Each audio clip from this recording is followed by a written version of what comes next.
Hey, Stunthanger fans, it's Rusty. This is the Monday night Stunthanger Stunt Hangout, and it is August. Excuse me, don't want to get ahead of myself. It is July the 15th, 2019, and the Nats ought to be getting in full swing by now, and so hopefully we'll be getting some reports in from there. And I think Sparky's been doing some broadcasts earlier today. I hadn't had a chance to watch them yet, but if you are so inclined, they're up there on his YouTube site, and that is the same Stunt Hanger YouTube site where you can go to watch the video and type in the chat box if that's the way you want to communicate with us. Bob Bishop's already over there. Hey, Bob, glad you made it back. Been working hard lately, I see. And anyway, yeah, Bob had to skip out on us because he was being subjected to a grueling work schedule by his bosses, and I'm glad to see you back tonight. Anyway, hope we get some Nats visitors. I don't know what kind of connection they've got out there. Sparky's evidently got something. And yeah, Bob Bishop says pant. He just barely made it. I'm glad to see you, Bob. And anyway, YouTube guys, y'all talk. I'll do my best to translate your conversations over into ours on the video side. The link to the video side is, of course, posted in the At the Bench thread. If you are logged into the Stunt Hanger Control Line forums, you can go to live stream / at the bench and click the newest post, which I just put up a minute ago, and click in with your camera and microphone from there.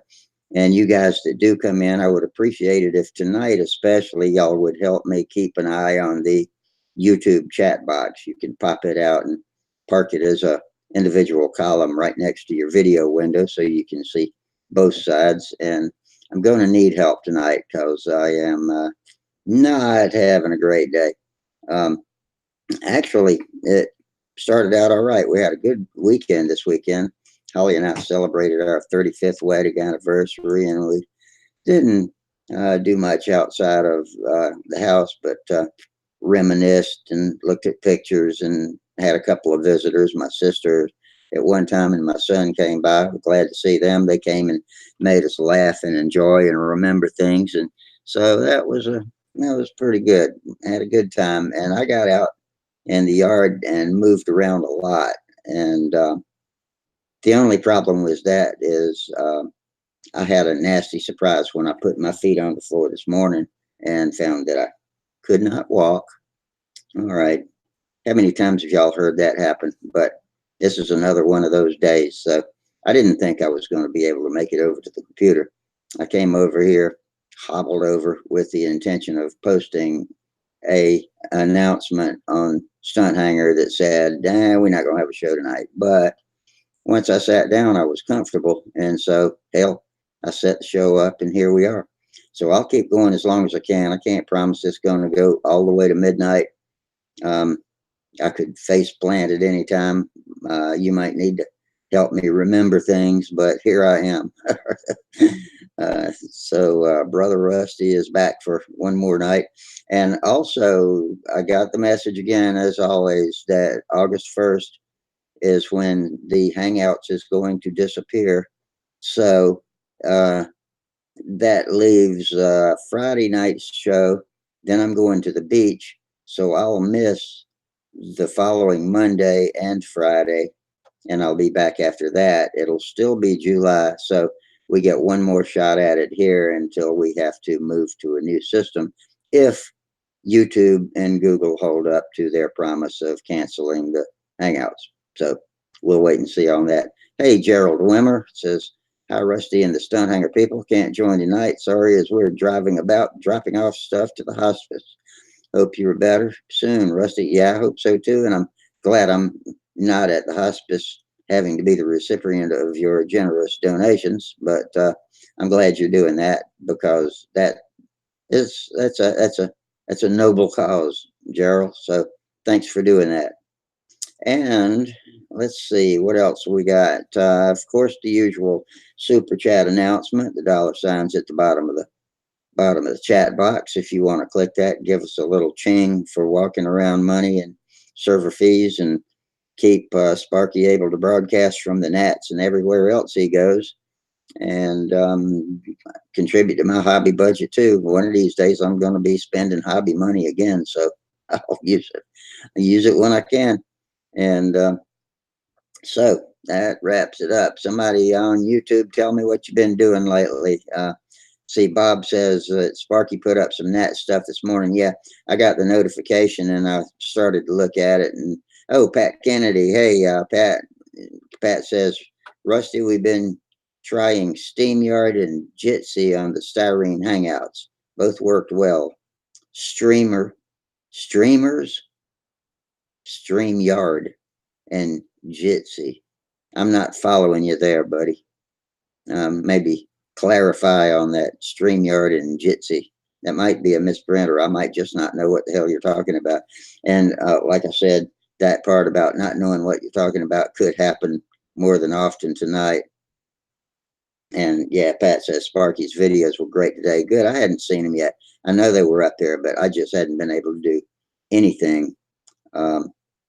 Let's see. Gary Sinclair says, hi, Rusty. I will not be able to go to the Nats. Really wanted to go. And yeah, you're in Ohio, aren't you, Gary?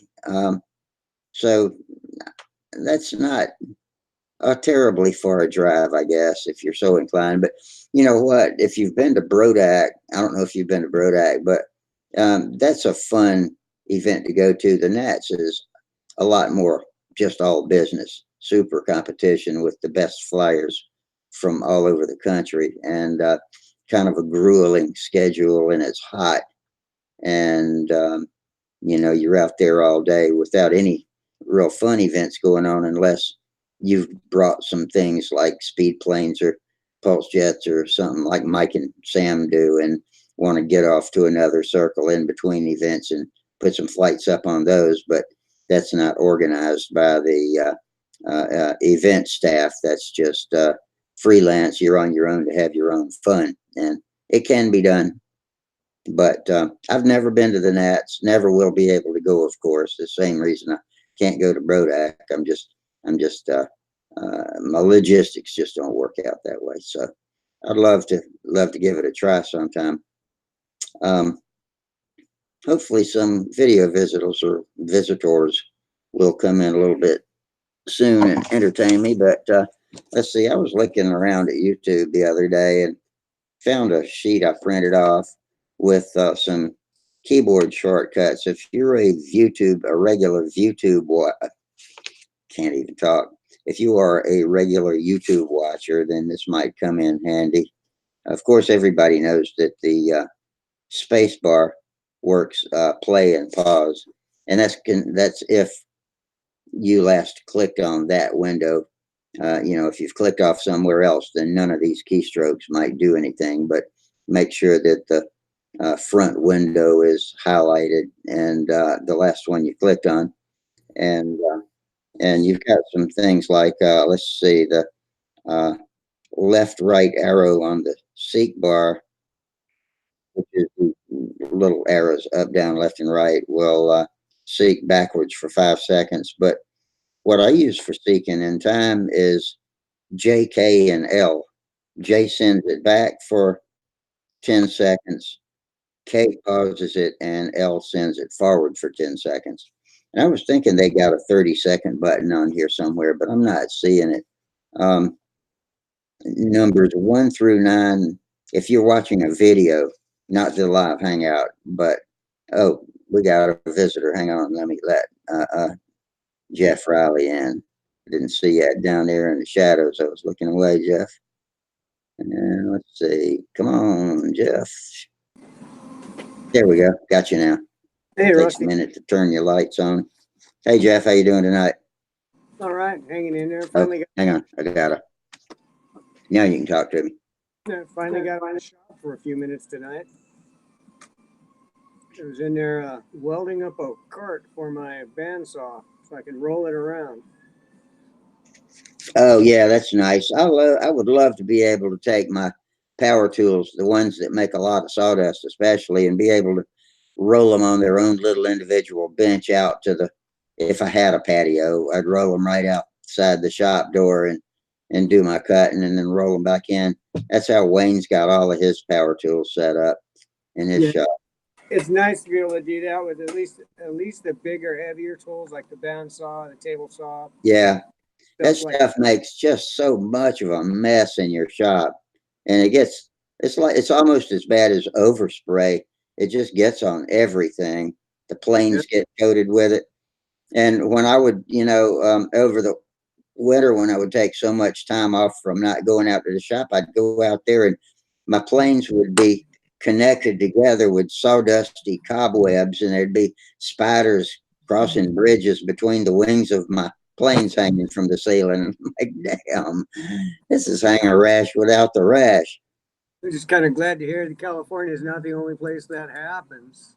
Yeah, man, I tell you what, it is black widow hunting season here. Oh yeah, We went out to get our, we're going to the beach next weekend, and we went out to the shop to get the some of the gear, the fishing gear and whatever we're going to take for beach sitting, the table and umbrella and all that. And we started turning. You don't pick anything up without looking under it first. You don't just wrap your fingers around anything without seeing what you're putting them on, And I got a big old can of it's orange, and I like it. It's spider spray, and it doesn't have any odor. That's what it's. Taro brand spider spray is the deadliest and least smelly spider spray that there is. And I like the least smelly part because you can't tell how fast it's killing you while you're spraying it in your air. Um, yeah. let's There's see, that. Pat Kennedy just came and left. Hang on, there you go, Pat. Hey, Pat. Hey, how you doing, Pat? Good job. But me and Holly single-handedly killed a whole handful of black widow spiders out there in the shop yesterday. Yeah, it's full on hunting season for black widows. I should Yeah. I should be more afraid of them than I am. I fool with them. I'll spray them. I was out there one day and I couldn't find my orange taro spider spray because it was sitting right in front of me. So I picked up a can of 3M77 and started spraying them. That slowed them down. And it You can soaked see. the web up pretty good too. That'll really piss them off if they're away from the web and come home and it's all 3M77 covered.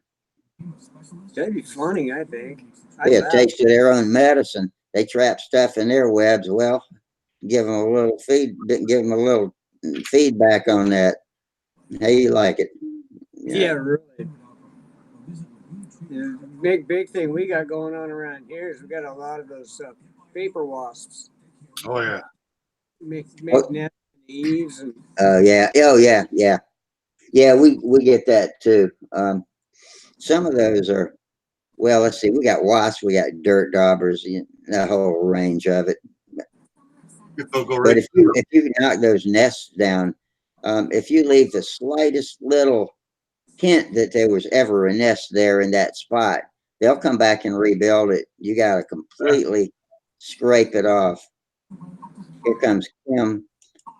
Kim Stricker. There you go, Kim. Good evening, Kim. Hey, what's going on, guys?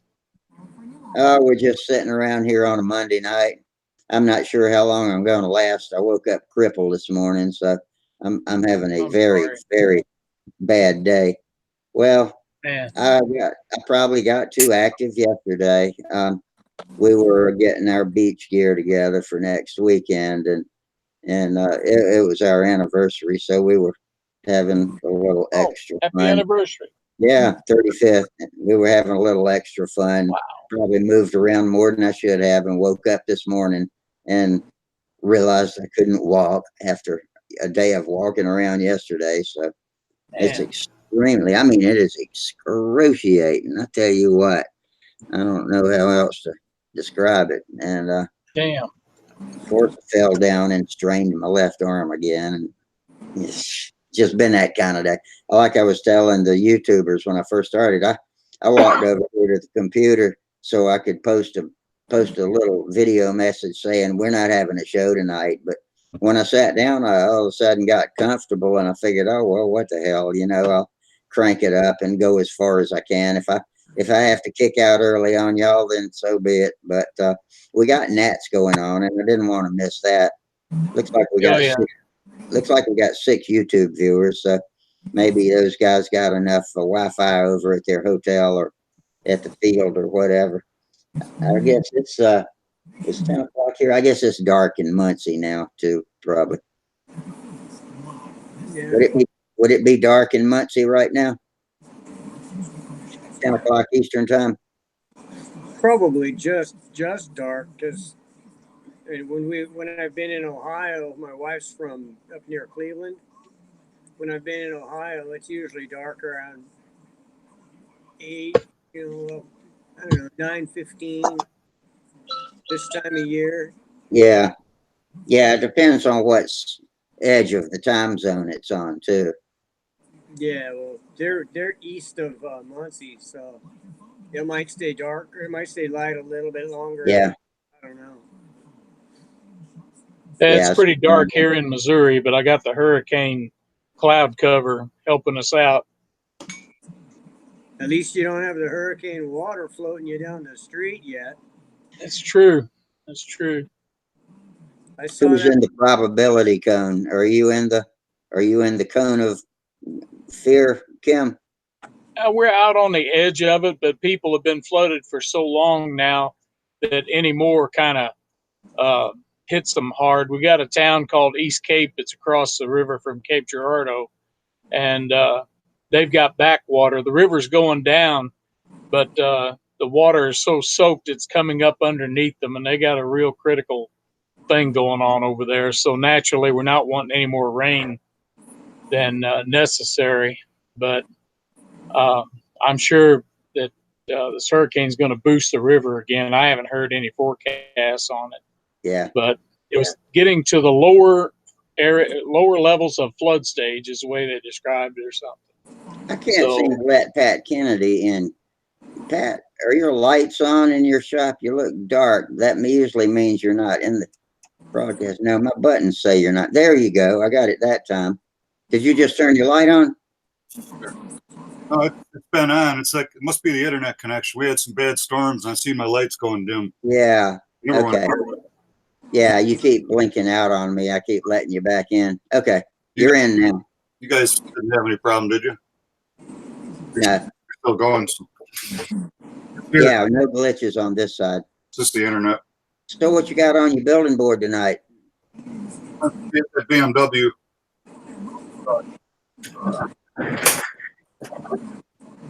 How long does it take you from start to finish on the average? About 2 weeks. Some of them are 1 week. Some can go a whole month. Including all the finishing, painting, decals? Yeah. I can get them done and start the next one. Do you take them to shows and exhibitions? Nah. Just for my own pleasure. You hang out on the forums and hangouts for those modelers, though. So I bet you see a bunch of people that do go to those and present them, their emergency equipment with the flashing lights and stage all this stuff and stuff like that, don't they? I never used Facebook till a couple months ago, and I still just put models in there. But the community is called the Styrene Syndicate. Yeah.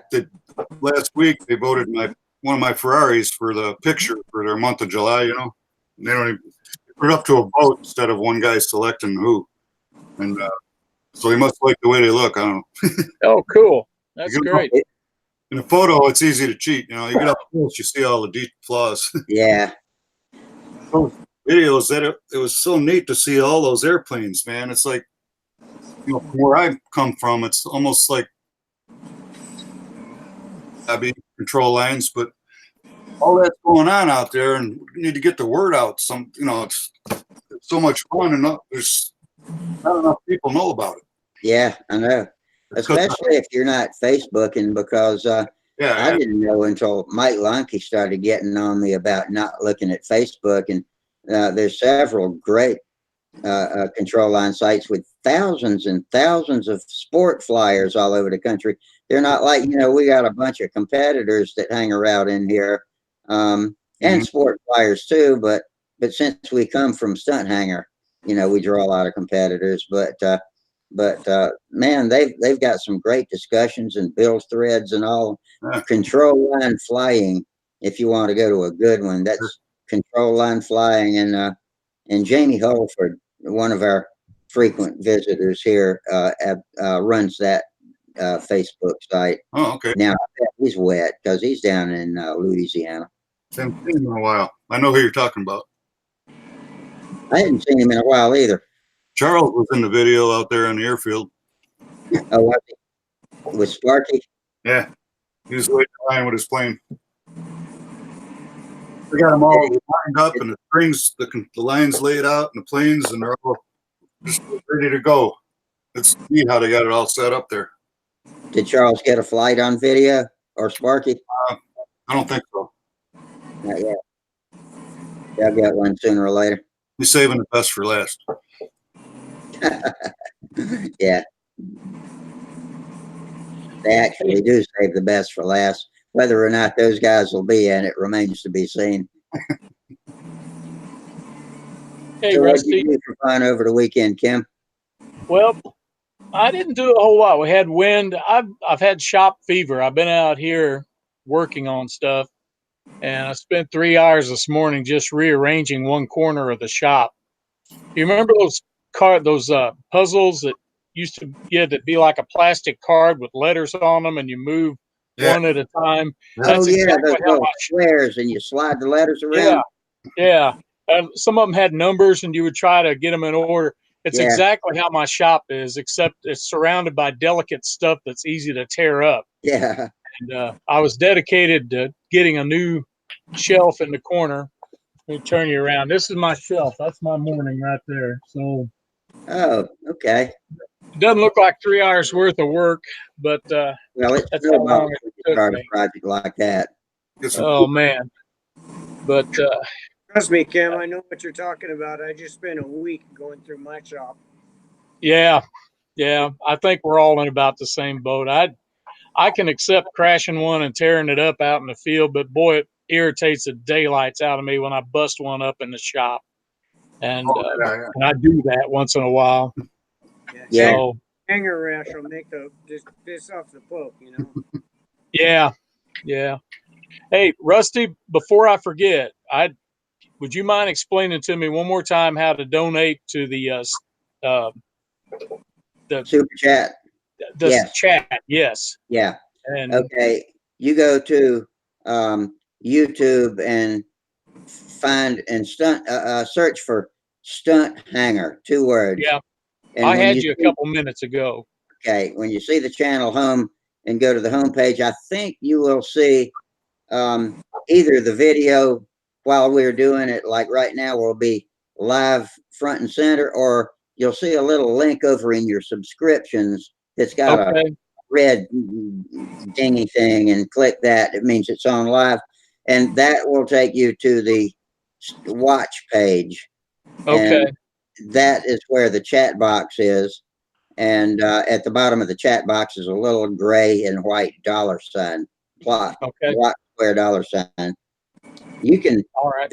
There's 3 dots at the top of that chat box on the right. If you click that and select pop out chat, it'll make a window you can size into a column and drag over next to your video and park it where it's over next to the video, and you can watch us and it at the same time. And I appreciate when y'all help me watch what's going over on the chat box too. But anyway, that's where the chat box sides. So, stupid question. Do I have to X out of here and go to YouTube to do that and then come back?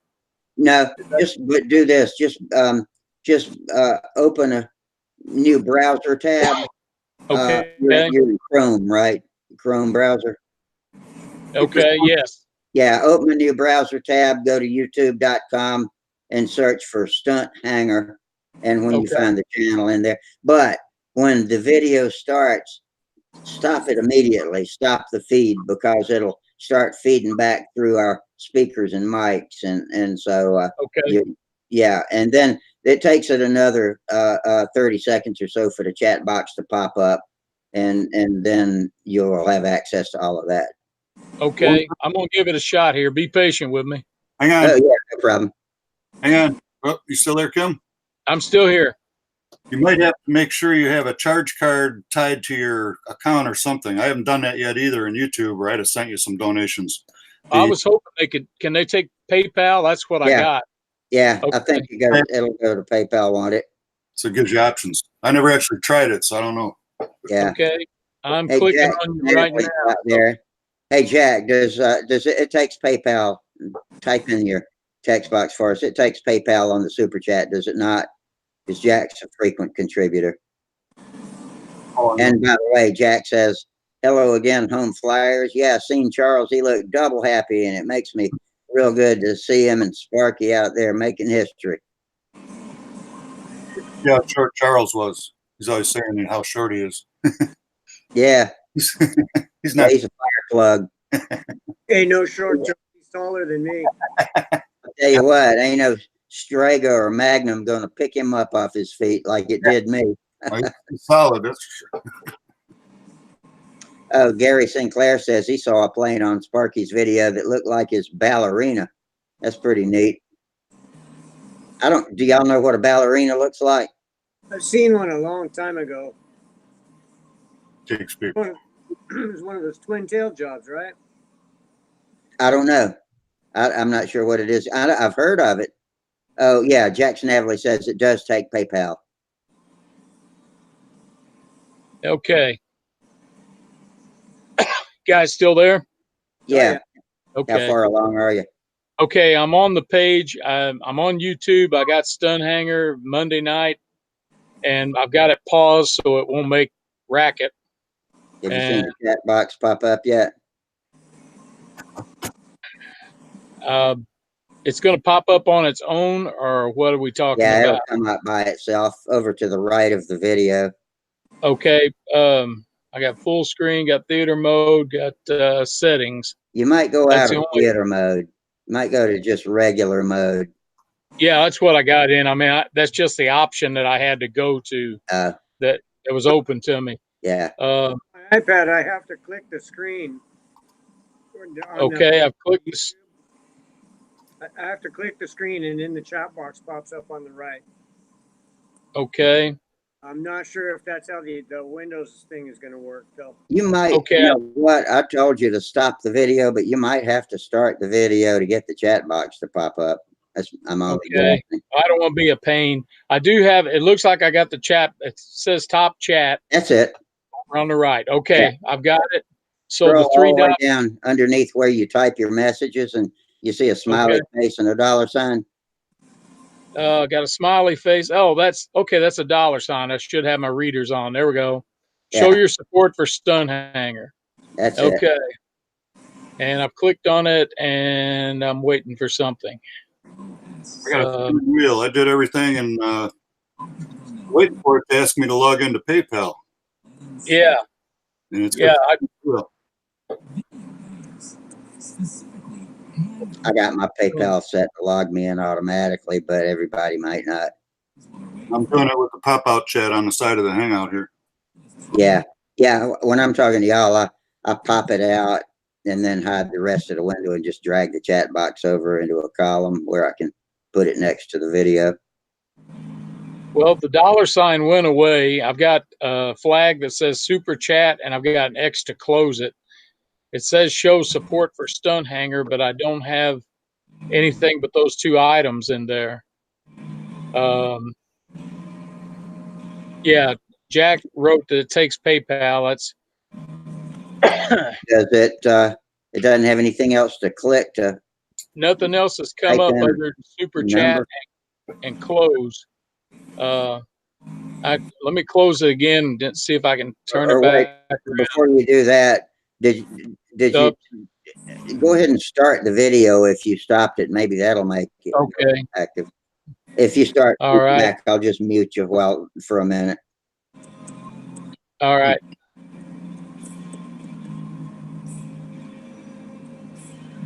Yeah. Yeah. Well, right now, okay. I'm here. You're going to be hearing old stuff while you got that YouTube running. That's me talking. Yeah. Uh, Did anything pop up to help? no, I still got the Nothing here. I still got the two boxes. One says super chat and one says close. No telling. I feel like I'm talking to myself. Yeah, go ahead and stop the video. That way Yeah. it'll make it easier. It also uses twice your bandwidth too. Yeah. Okay. I don't know. Well, What's just your, leave it up send in me the background and come back up front and check on it later. Maybe. okay. Have to Maybe. read, Yeah, I'm gonna X out. have I'll to get your PayPal number. I'll just send you some money, Rusty. I hate to do that. Trust me, it looks like it's gonna be easier.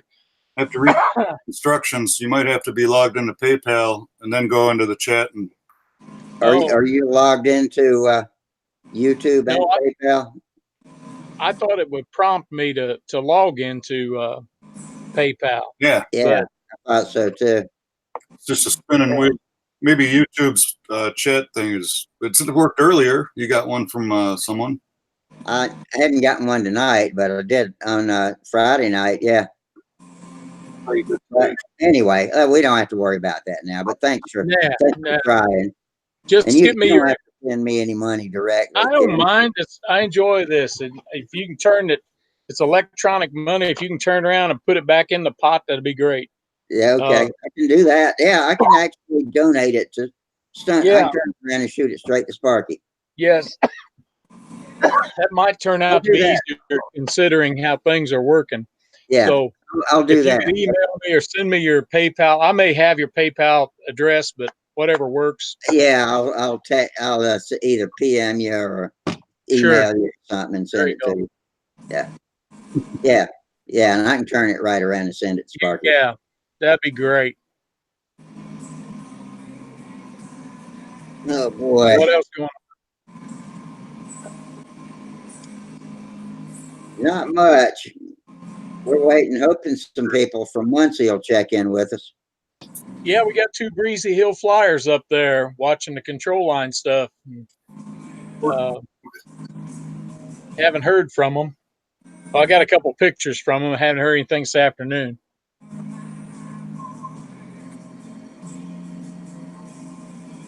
What you been working on, Jeff?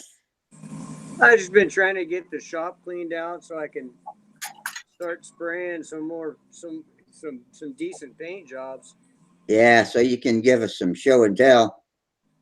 Yeah, I was gonna come in Friday because I had my airbrush all in pieces. I was cleaning it all up and I ran out of energy and just went in and went to bed.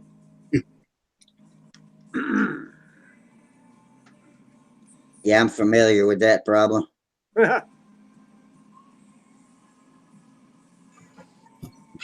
Other than that, I've just been trying to make stuff so I can move it around in the garage and I don't have to spray paint around everything there. I can move everything to the corner.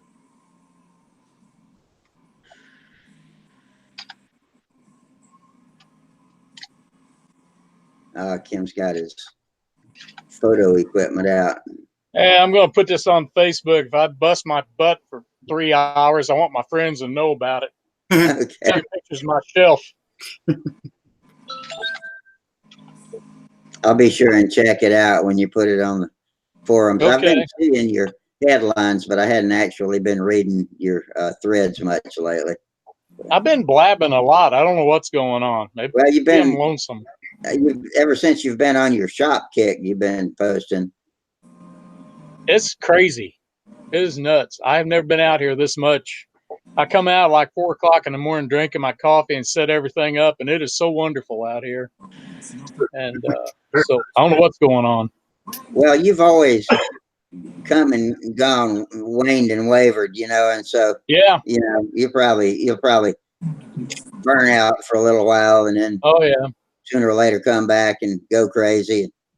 Well, I saw on Facebook Troy, who's TB on CEL on the Cox Engine Forum. You know, TB. Yeah. Troy's out somewhere apparently in Colorado on his motorcycle, and that was bugging me real bad.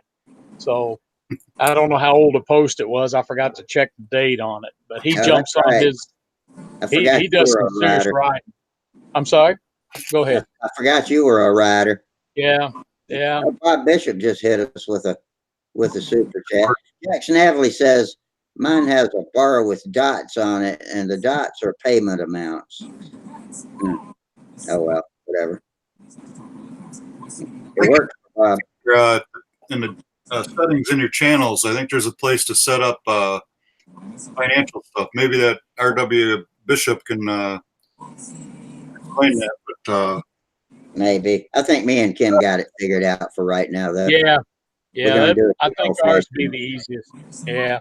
Just like if you wanted to buy a video, which you did, they have movies you can buy on YouTube, and you have a card set up with that channel. So now when you go to watch it, automatically. I don't have anything set up there, so it might be why I don't have any financial stuff set up with YouTube either. Yeah. Look into it though. Bob said it did not give him a PayPal option though. Access right on PayPal.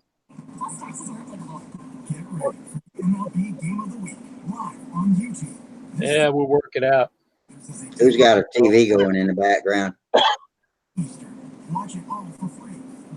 I got one machine any sound from it. Yeah, I heard a TV or radio talking in the background. See, Jack Snavely. Oh, I like being in my basement shop. It's simple but great. It's too hot outside of the garage. Yeah.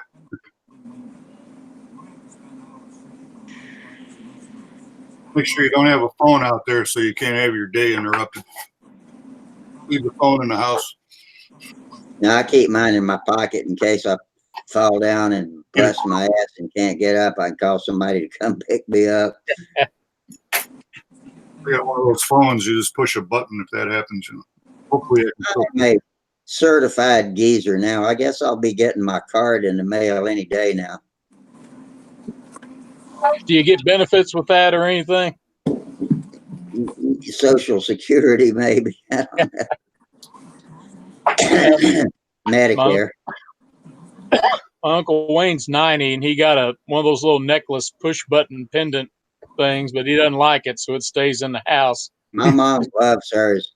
Holly's mom wouldn't wear hers either, but my mom wears hers, and she's used it too. She's had to use it. It'd be a lifesaver. Yeah, I was about 15 minutes before Holly got home today. I decided I needed to open the blinds and let some sunlight in the window, and I fell over the coffee table and turned it over and landed on the floor next to it. My walker laying on the floor, and I'm like, how the fuck am I going to get out of this? And I lay there for about 5 minutes and rolled around trying to find a good position, and finally ended up pushing the table against the couch and kind of toe walking my way up till I got some angle under me and was able to heave on up. Oh, crap, Rusty. Man. That's how I woke up this morning. Yesterday was great, but had too much fun, I guess. Yeah. Maybe tomorrow it'll be all over, but I doubt it. I called all the docs today, so they're ready for me if I have to.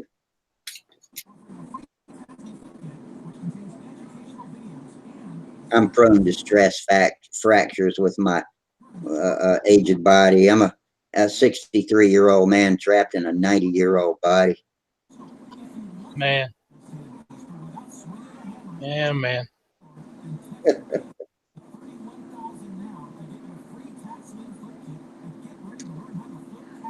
Damn, I'm doing more geezer griping than I usually allow from my guests tonight. I better just shut up.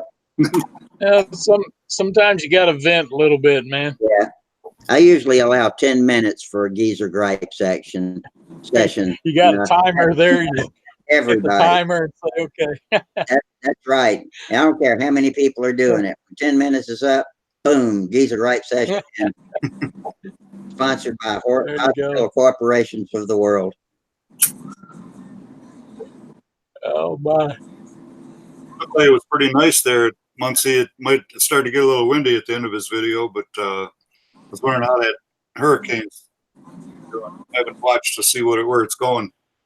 Are they flying over tall tops, cornfield tops, in one side of the background that you saw? I don't know which circle that is, but I remember last year they'd fly over the cornfield and get some really wild air occasionally when they were over the corn. I was going to ask you about the blacktop. They're on a lot of what Sparky had in the video was over blacktop, and I thought, wow, Yeah, coming up. I think most of it's blacktop out there. They've got what's called the L pad. I don't know the layout. I just know what I've picked up from bits and pieces on YouTube. But it's good. Yeah, I mean, the judges can use those corn tops to tell when your flight's flying level, like for your inverted scoring and that sort of thing. And your pullouts, they can always tell how they are if you're flying, if you're doing your stunts on that side of the circle. Huh. When you're doing your inverted flight, you fly out of your inside loops and exit inverted and then fly 6 laps. The first 2 are the obligatory 2 between the stunts, and the 3rd and 4th laps are judged, and then the 5th and 6th laps are the obligatory 2 after the level flight. So you got to keep track of which laps are being judged. If you know, I fly them all just like they're being judged, but you got to be especially careful on the inverted laps 3 and 4 because those are the ones that they score. And those things like those corn tops or a fence are perfect for watching to see if the plane's wavering as it flies along. Makes sense.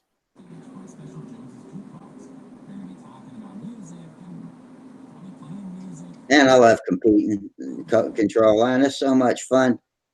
I never had so much fun in my life. Never expected to do anything like that. You know, I got on Cox Engines for them in 2011 when I was rekindling my half-A hobby. And I guess academically, I knew there were bigger planes that people did more stuff with, but I'd never heard of carrier and team racing and I'd heard of combat, but didn't really know what it was. And stunt, I didn't know, you know, because I always flew what I called stunt with half-A, just meow, meow, meow, meow. Oh yeah. So when I say these guys lumbering around at 55 miles an hour, meow, meow, Yeah. I'm like, good Lord, that's easy. I got that. You know, I was a long way from that. Well, you've seen me fly in real life, and of course, it was 25-mile-an-hour wind that day. I was gonna say That was the day that we were sitting in the bleachers watching them on the profile circle, and the crows would try to land in the oak trees across the field and couldn't grab a limb and have to do a go around and come back. yeah. And And that I was always thought when the crows are having trouble landing in the oak trees, you might not should be flying control line. no kidding. Well, in that circle you were flying in, Rusty, it was surrounded by trees, and It the was. rotors coming off those trees had to be. I was watching these airplanes, and man alive, it was a good day for kites, but didn't look like a good day for control line to me. I was got all the way impressed. through the pattern and took second place today, though. Yeah, Mike you did. Monty, of course, edged me out. He always keeps me from getting first place. Oh, I meant to pull up that picture, the Fun Brothers, me and you and Mike. I don't remember We had a who good took time. that picture, but I think me and you both got our Cox Engine Forum T-shirts, or at least I had mine on, and so I think that's a good so. picture. Yeah, that was fun. I'll tell you, that's the first time I ever saw an out and out half-A combat contest. Oh And, yeah, you know, they're running those Russian engines or whatever they are.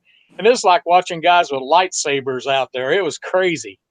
It was something. It was a big weekend. Yeah, it's a half-A combat. As if they can get good engine runs going, then it's a blast. Yeah, And they get line wraps and they fly. They unwrap the lines and keep on unwrap going. them. Yeah, it's crazy. Oh, I found it. The Fun Brothers. Let me open that picture and I'll screen share it with y'all in a couple of Yeah, minutes. that was a good day. Now that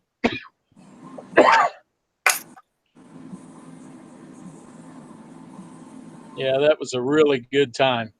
A lot of great people. Yeah. Yeah, Huntersville, I always leave with a warm fuzzy because just talking to everybody. Okay, here we go. Let me resize it and I'll screen share it. Somebody's calling me on the phone. Uh-oh. Uh, that's Hot Rails to Hell by Blue Oyster Cult. Let me mute my mic for just a second and I'll be right back with you. Right ahead.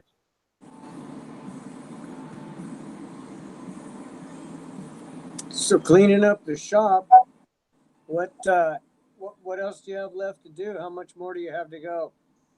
Well, I just kind of quit. I didn't finish it, but I needed some. You had to see it before to appreciate it. It's like a lot of these things, but I wanted to get some of this stuff up off the floor and onto shelves. So I went to Walmart and I got a set of those, what I call, well, they're steel shelving like they use in the restaurants or whatever. Oh, the wire And rack ones. yeah, yeah, heavy. It's pretty heavy. And let me pick this up. But there was just a big pile of stuff in the corner there, and I got that shelving. I got 2 or 3 projects that I'm wanting to get done for our October fun fly, the small fly down in Arkansas. And I just got tired of nearly tearing everything up. Some of them are kind of old, one belonged to a cousin that's passed away, and I'm resurrecting it. And several little radio control models and some control line I'm going to take to Arkansas with me. Oh, that's cool. But they always start out being secret projects, but I can't keep quiet, and I end up blabbing about it. So I'm the same way. I start something, I think I'm not going to tell anybody about this one, and pretty soon I'm sending pictures to friends. And yeah, I can't help it. And everything I do here, I'm kind of like out, the kind of stuff I do is not mainstream at all. And luckily, I hooked up with the Breezy Hill Flyers, and they've got a lot of imagination. They create a lot of cool stuff, and I can relate to them. A lot of the clubs they're so mainstream. They're not into the kind of weird stuff I'm trying to build or fix or whatever. yeah, after I get some painting done on at least two out of the 3 planes I got going on, I'm gonna start a scratch builder. Oh, I'm gonna do a 15 size Aries. 40, okay. 41-inch Aries. Or at least that's what it laid out to when I drew the picture of it. So the normal wingspan with that plane would be it. I'm familiar with the name, but I don't know that much about the Stunners. It's the same. It's the same plane as a Nobler, but it's Okay. built with an I-beam wing. It's a 51-inch wing. Okay. It just doesn't have that real tall turtle deck coming back.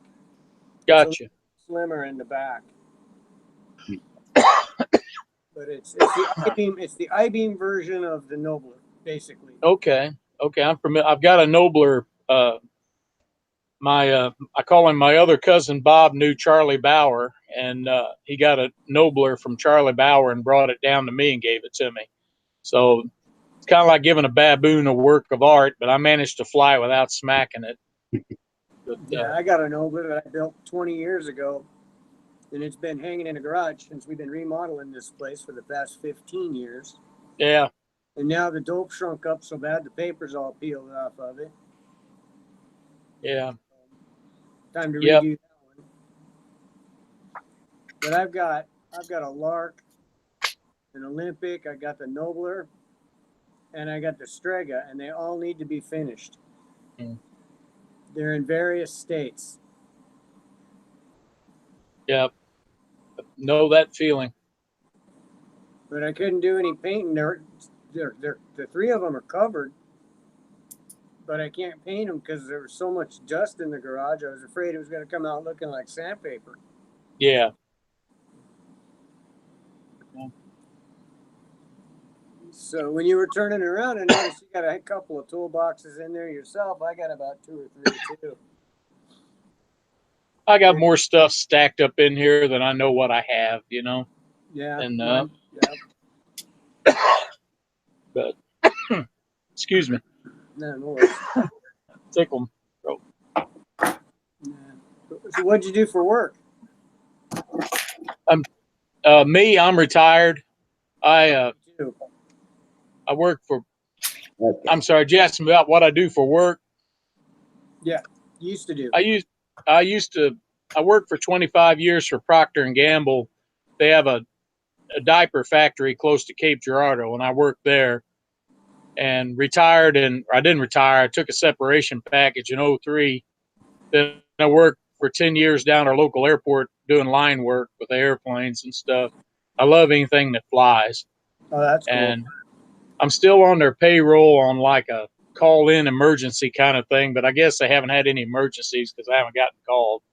And I need some retraining now if I did go in, but Yeah. I love messing with stuff like this. Always have.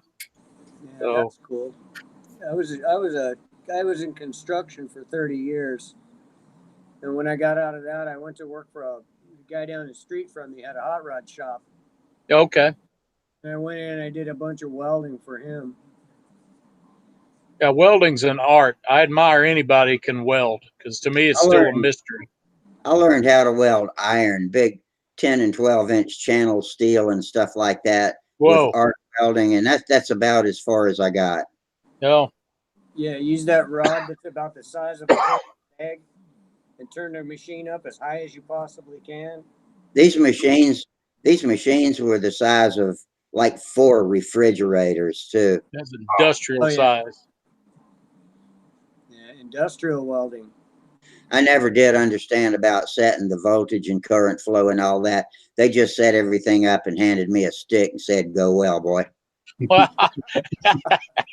And I had they all stood back. walk around on channel steel 30 feet off the concrete floor with nothing to hold on to and slam that mask over my face and start welding. And Man. I did it. I didn't have a problem with heights. Yeah, that was my thing in construction. I mean, I did skylights, and one of my favorite jobs we did is I got to work on the stratosphere in Vegas. And I was in the swing stage on the outside of the building, way up at the top. It was cool. Oh man. Yeah. I couldn't take that. Yeah. I loved every minute of it. That's Hey, great. Pat, I got your project presenting. I'm not making you nervous, am I? No, I saw what you're doing. It's okay. I don't want Yeah, you to mess your job up. I'm leaning forward watching that. Put the other camera on, and then I remembered last time you did that, so I put it back to this one. I'm still playing with it, learn how it works. Yeah. Pretty easy. Yeah, if there's something interesting going on in the background, a lot of times I'll highlight it. That way the YouTubers have something to look at. Oh yeah, this picture. Let me take the page away from Pat for a minute and I'll screen share the Fun Brothers. Yeah. It'd be better if Mike Leinke was here, but he's not probably going to be here tonight. Let's see. On screen share. Okay, application window and share and the Fun Brothers.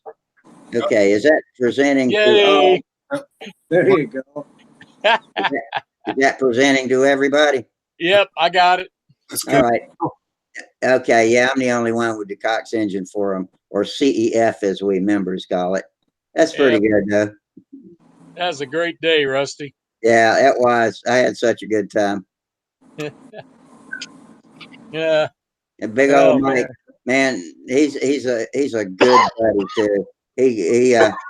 is made it possible for me to fly in October. I mean, in 1st of May and in Triple Tree at the next contest at Joe Null, and made sure I didn't fall down. You know, he got out there and wrapped me up and caught me and then took the handle when I couldn't go anymore. So I love the That's guy. great. Great friend. Yeah. Yep. I had a lot of fun meeting you two because we have known each other for years online. But like you were saying the other night, you know people online, and you have Yeah. an image of what they're like, and you actually fit it pretty close. But you were about Oh, twice the size I expected when I saw you. sometimes I wish I was half the size I am. So, Yeah, you see my little old skinny ass standing in between both of you big yeah. guys, and like, hey, I got good friends. Yeah. I'd Nobody's gonna help. mess with me. I could be out there shouting insults at everybody with you two standing next to me. Nobody mess with me. Yeah. Yeah. It was pretty good. It was a lot of fun. Your son was there that year, wasn't he? Didn't he fly? Or He I think. didn't fly, but he pitted for me. Okay. Okay. He pitted for me on Profile Saturday.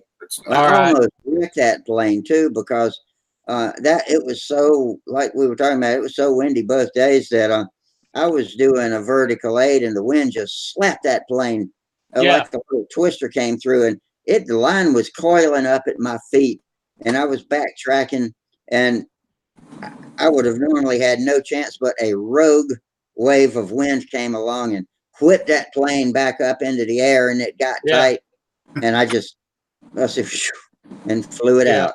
I just ran the Yeah. tank out. I was not about to do another stunt after that. I remember that. I remember it. It seemed like I was thinking the thing that did it to you was the same thing that saved you. It Yeah, it slapped was. it down, then it grabbed it and picked it back up. It's like a little So, twister, invisible yeah, twister came through.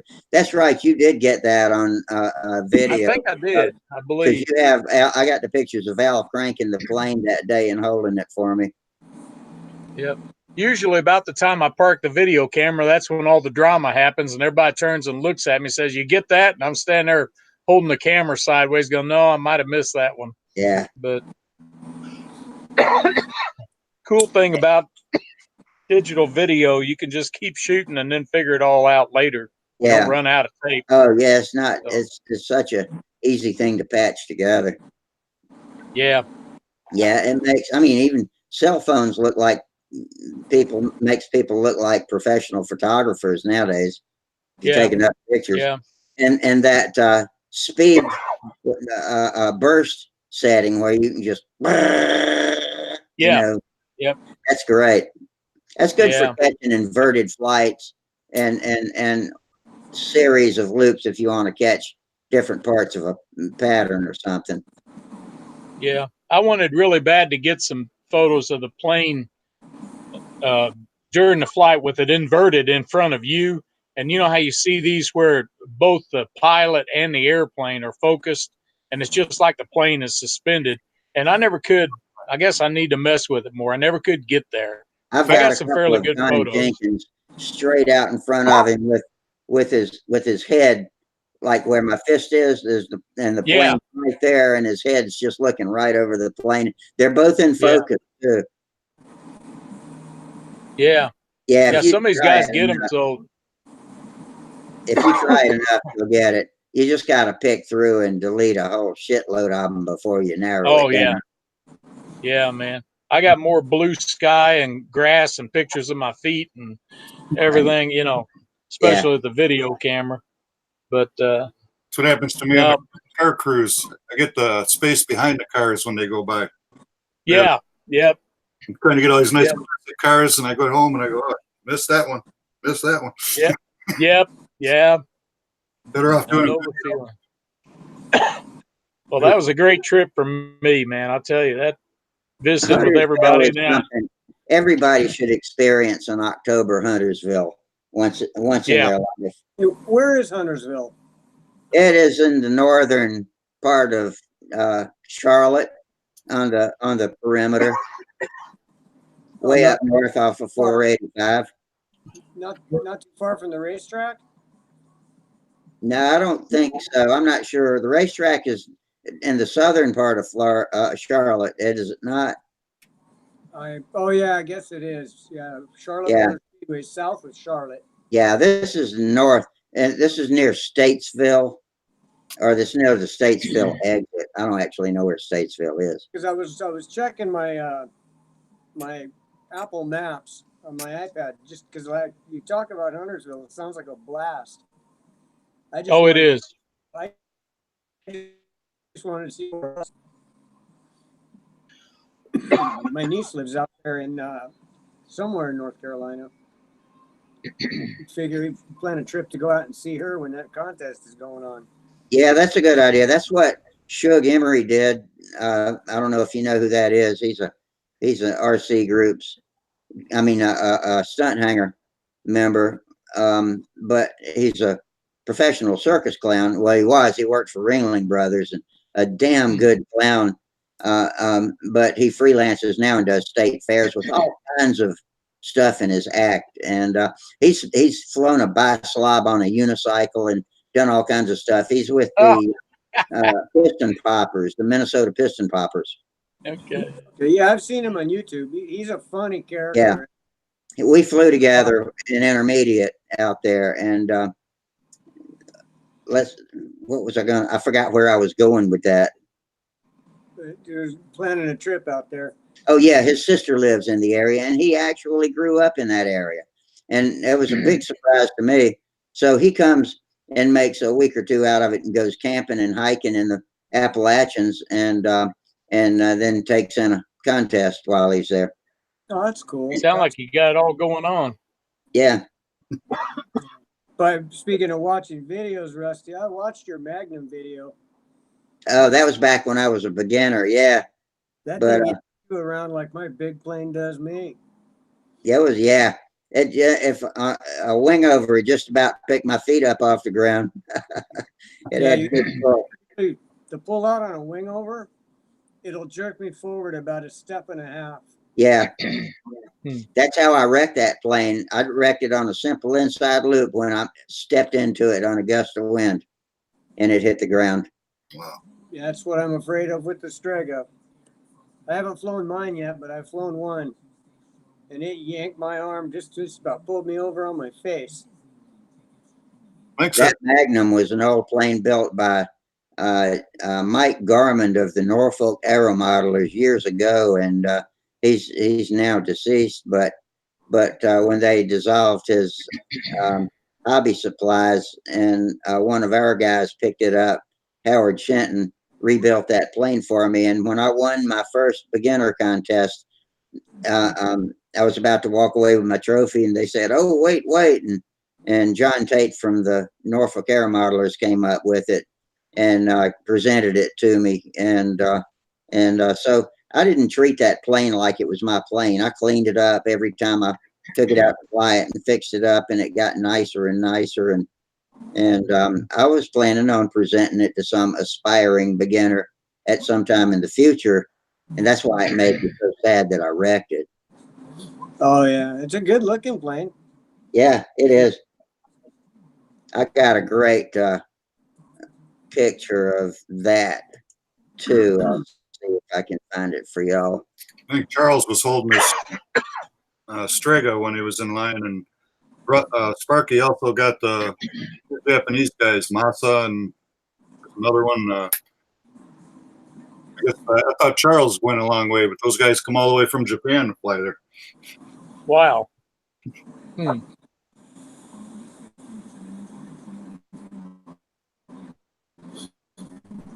Yeah, and Trey, I guess there was a picture I thought Charles was holding Sparky's Juno too. Finally got to see the paint job on that thing. That thing's beautiful.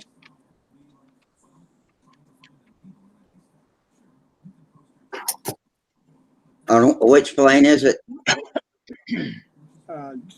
Sparky's Juno. Oh, yeah, boy, he built some beautiful planes. Yeah.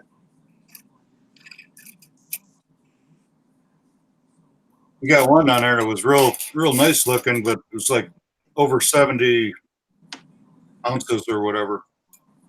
Because it's all the Yeah. clear coat and paint, real nice. It had the see-through skin where you could see the ribs and nice colors on it. And 10 pounds of clear, that's all. Yeah, that Magnum I was talking about weighed 72 ounces. Let's see, I'm in the That's what I'm. folder. And what was in it? A 51? Mine had a 46 FX, which was a Oh, OS ball bearing engine. It was a badass engine.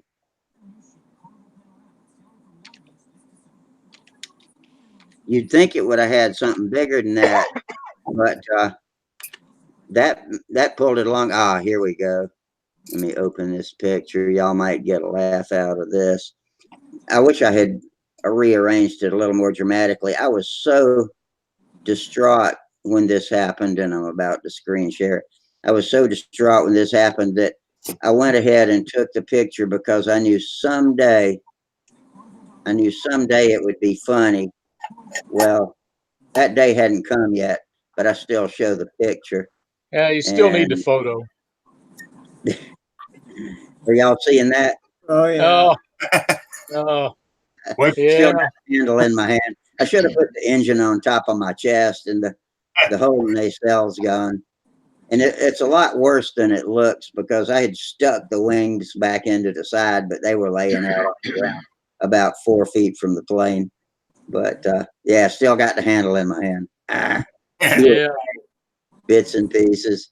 I figured it'd Yeah. be funny someday, but maybe one day it still will.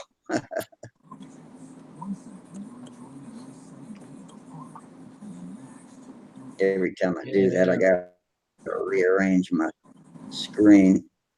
Got the chat back, got the video. Okay, I'm back. Yeah, we got the Ringmaster Flyathon coming up in October. Have you ever done any, or do you have access to a Ringmaster of any kind? I've got a micro Ringmaster with the TD010 on it. That'd be great.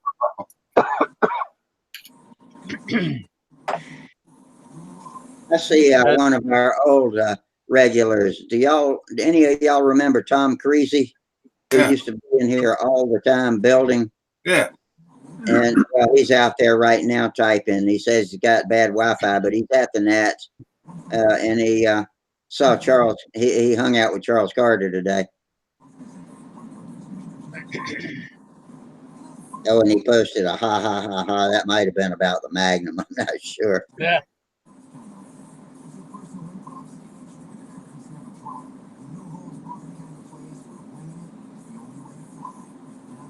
Yeah. Apparently they don't have much Wi-Fi out there, so I guess maybe we won't be seeing them checking in tonight. They're probably all tired too. Yeah. After all that driving to get there and getting ready, and then jumping out of the car and running out the lines and getting them in the air. I imagine it's pretty tiring by the time Monday's over. Just imagine so. Yeah. Is that the same as what Steve and his daughter went to overseas, this event in Muncie, or is that the? No, this is the U.S. National Championships in Muncie, and that was the World Championships in France. His daughter flew in the World Championships.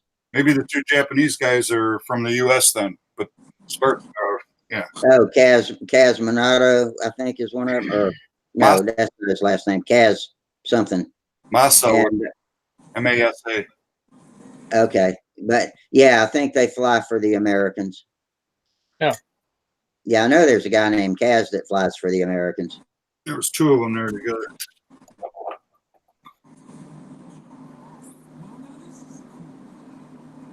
Yeah, he builds. Is Kaz flying electric? I don't know if he's flying electric or I see probably electric now. Everybody else does just about. Tom Creasy says he'll be flying old time stunt tomorrow. Oh, he says he took fourth in beginner. Tom. Hey, well, that's good. Congratulations. Fun. I wonder how many people were flying beginner. Probably a lot. Yeah, there's a lot of people there.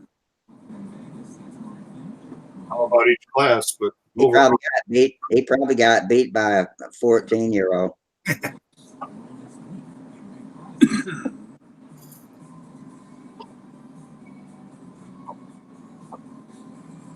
Jack Snavely throws in his congratulations too, Tom. there's something on the news. They got almost 500,000 people ready to storm Area 51 to get all the alien secrets. Oh, Yeah. what is that about? Is this real? Are you shitting me? My advice to them is to go for it and see how far they get. Yeah, right. Won't get past the first white blazer. But the military said, almost like, go ahead and try it. They got the warthogs on the TV now, A-10 warthogs. Who in the world is trying to storm? What kind of organization is putting this thing together? It's a bunch of squirrels on Facebook, I think. That's what it is. Yeah.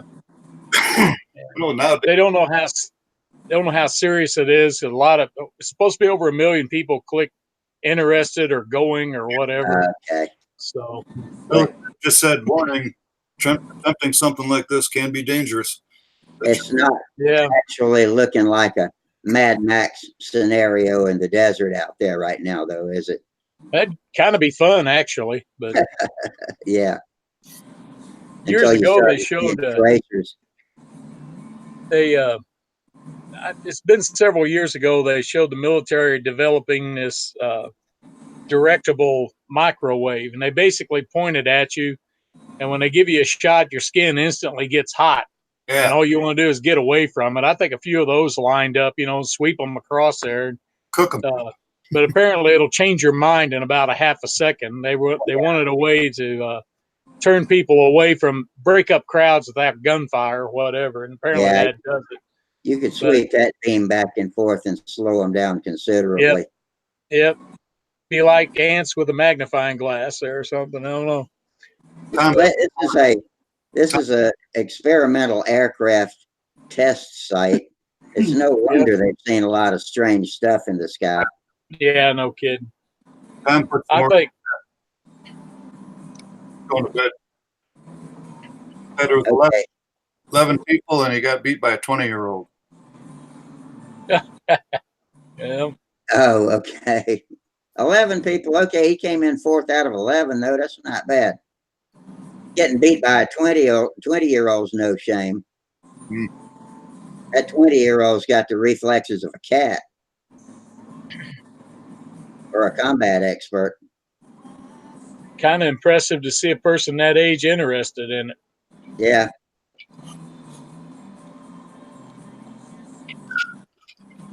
Yeah, we've been sneaking a couple of planes down into the schoolyard since summertime school got out.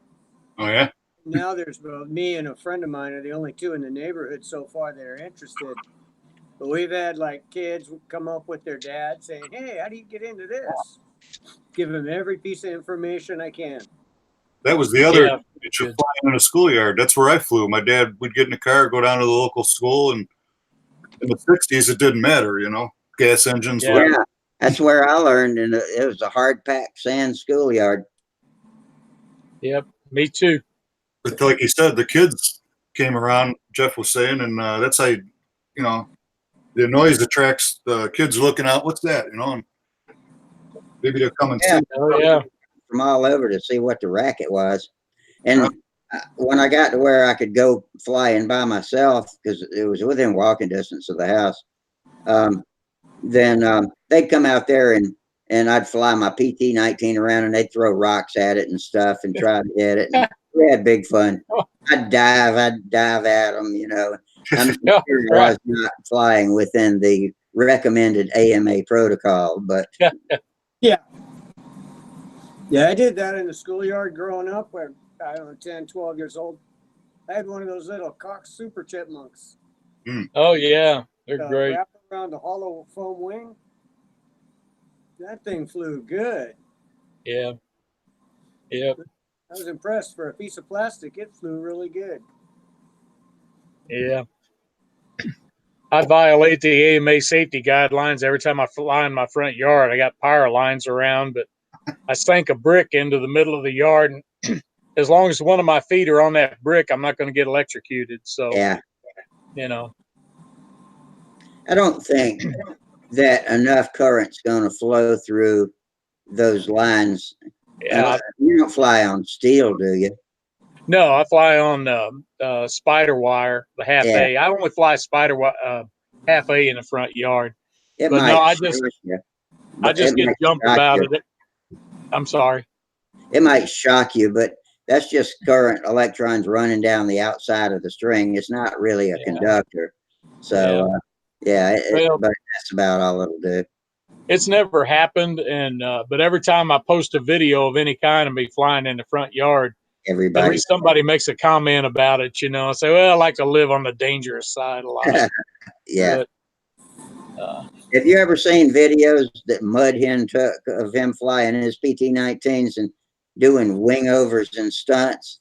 yeah, I think I've seen a couple of his. I've got video on there of them Yeah. looping and things. I've seen you fly in loops with them. They'll fly loops all day long once you get them trimmed and going. Yeah. And learn to fly it up, and come around. You fly it through the loop, yeah. And that's the biggest problem. Like my buddy Patrick, he goes around when he goes to do a loop, he gets it up about a 45 and then just gives it full up. Yanking Well, hope. That's what I call that. Yeah. But you do it with a PT, the thing's going to be coming down to visit you, you know. Yeah. But I do the PT quite a bit, like in the videos. I pull it up into kind of a gentle wing over. I get the dive and then I pull it into its loop, but you fly it all the way through the loop. You want a big one. And you shouldn't be hitting the full up stop until it's upside down and coming back down the back. It'll stall. It'll stall the elevator. Oh yeah, off of it. It'll roll into you just as pretty. So that sounds spooky. Well, we were doing it early on. My first PT-19 was the quiet zone. It came with the mufflers, red and white. I got a replica of it up here. I love that model. Yeah, I've never seen one in real life. It's pretty. I mean, well, for me, it's a big nostalgia thing. But we were looping them when I was a kid. I always joked. I said we didn't know that we couldn't loop them. So but you do. It's not a combat plane or a stunt plane. It doesn't pretend to be, but it is possible to take it up through a loop with a good running engine. Yeah. So I flew my little Wizard inverted. Well, I had a Golden Bee on it, and I got it inverted. It was real difficult to get it back upright. In fact, I think I stuck it in the ground twice trying it. Yeah, Little Wizard doesn't have much wing area, does it? It's a narrow wing, isn't it? Yeah, it's like flying a popsicle stick. I remember it being real slow, even as the little bit that I've flown. I don't have the experience you guys do, but it's allowed me to fly it as a beginner, Yeah. They're excellent. Had all the extra rudder, the rubber band wheels, the rubber band engine. Crash it, get some rubber bands, fly it again. Oh yeah, those are great airplanes. You go to Kmart and get the plastic Cox ones that shatter, and then. Oh yeah. And what do I do now? I guess they don't break that bad. The Stukas did. You'd break the wings all up where the landing gear connect to the wing of the Stuka. Yeah.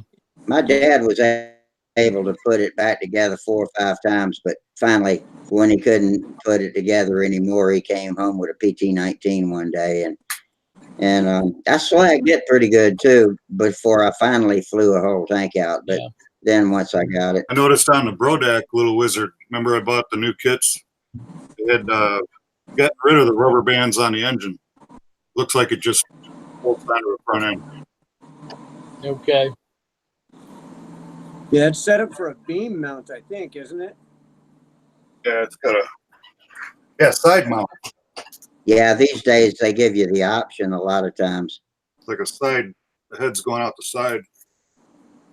Oh yeah, that is a beam mount. Beam mount. That's what it's called. Advertised. It'll fly on 52-foot lines. Yeah. That was the ad in all the magazines. That's probably knows, it was so far out there, and it was the Cox planes have like a shorter. Normally 35. I fly them 30, 35. Slow ones, yeah. Now, when you get the performance planes like the baby flight streaks and stuff, you can go up to 40, or on a good day, Yeah. 45 Yeah. with a TD, especially. Yeah. I tried my Pathfinder on 45s with a Norvell 61. That ought to go. That thing was like flying a kite. The string, the lines were like in a big arc behind the plane. I had to shorten them to 35. With that little wizard like you've got there, Pat, I would add a extra tapered 1 inch at the root and down to 0 at the tip, like a flap, only just a fixed piece of wood to increase the wing area. It would make it look cooler, and it would also give it a lot more lift. That would help a lot. Does that one have the 2-pound wingtip weight in the box too? I don't know. I didn't open the box yet. No, I had an old Goldberg Wizard, and it had this stick of lead weight in it that was the size of a pencil. And if it blew the whole thing under the wingtip, and then you pick it up, and it was like, bam! It would hit the street. Holy cow! I remember something like that. Yeah, it had all kinds of safety things put in it to Yeah, anybody could pick it up and fly it. yeah, they had too much stuff on it. Yeah. You had to have that to offset those 52-foot lines it was dragging behind it. No kidding. But the rudder too had a huge. And those lines were Dacron back in the day. Oh yeah, that's all I had. I used to tie those to a doorknob and pre-stretch them before I tied them to the plane. Man, you were a scientist. I never thought of doing that.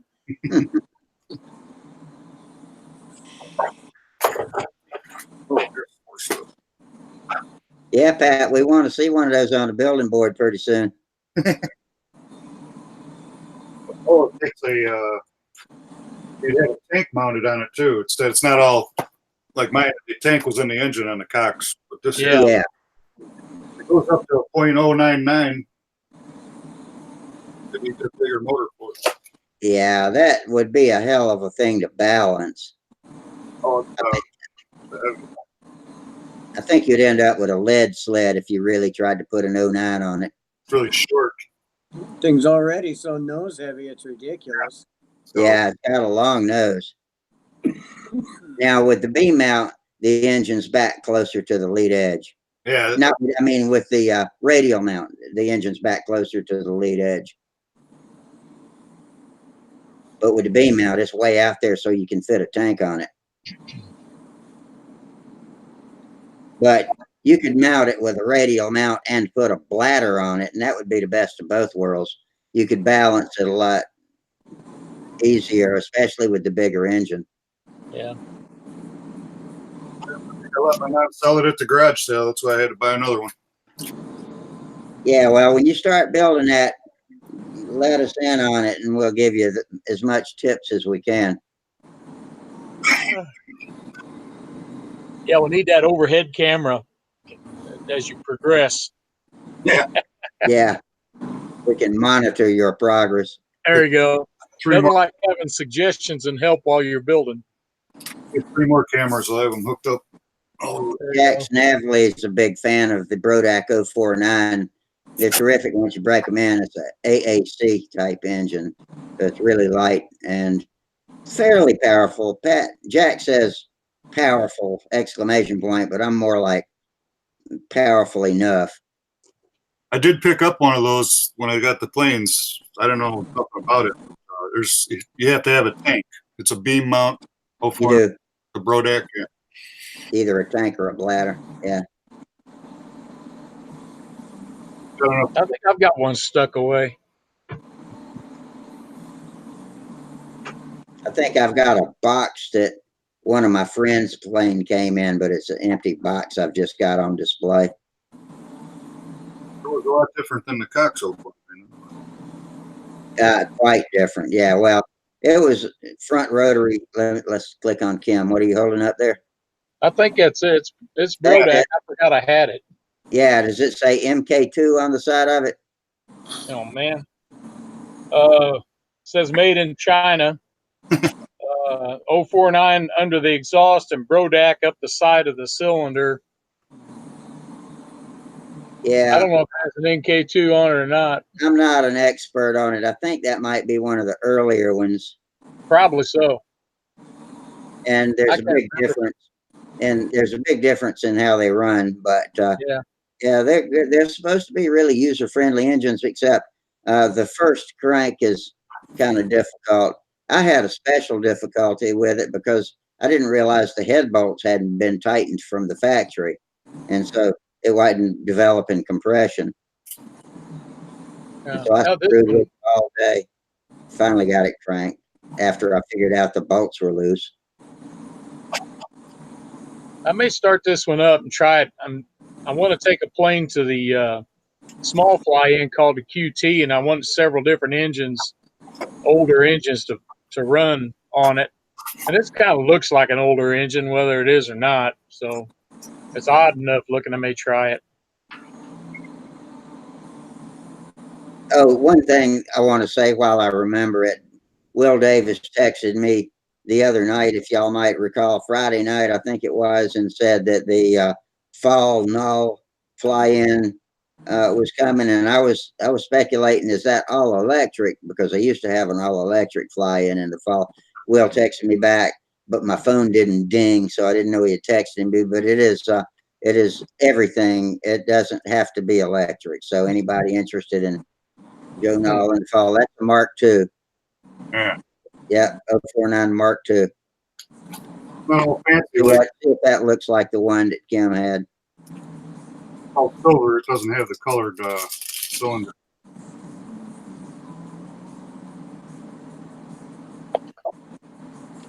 Yeah, That looked the same. mine doesn't have the screws in the head. It looks like looks like it's threaded on, kind of like a Cox head. Yeah, I thought I saw flats on it for a wrench. So you must Yeah, have the MK1. Yeah. Yeah, give that thing a try. Ken Cook can give you a lot of advice on it too. He's experimented with getting performance out of these things.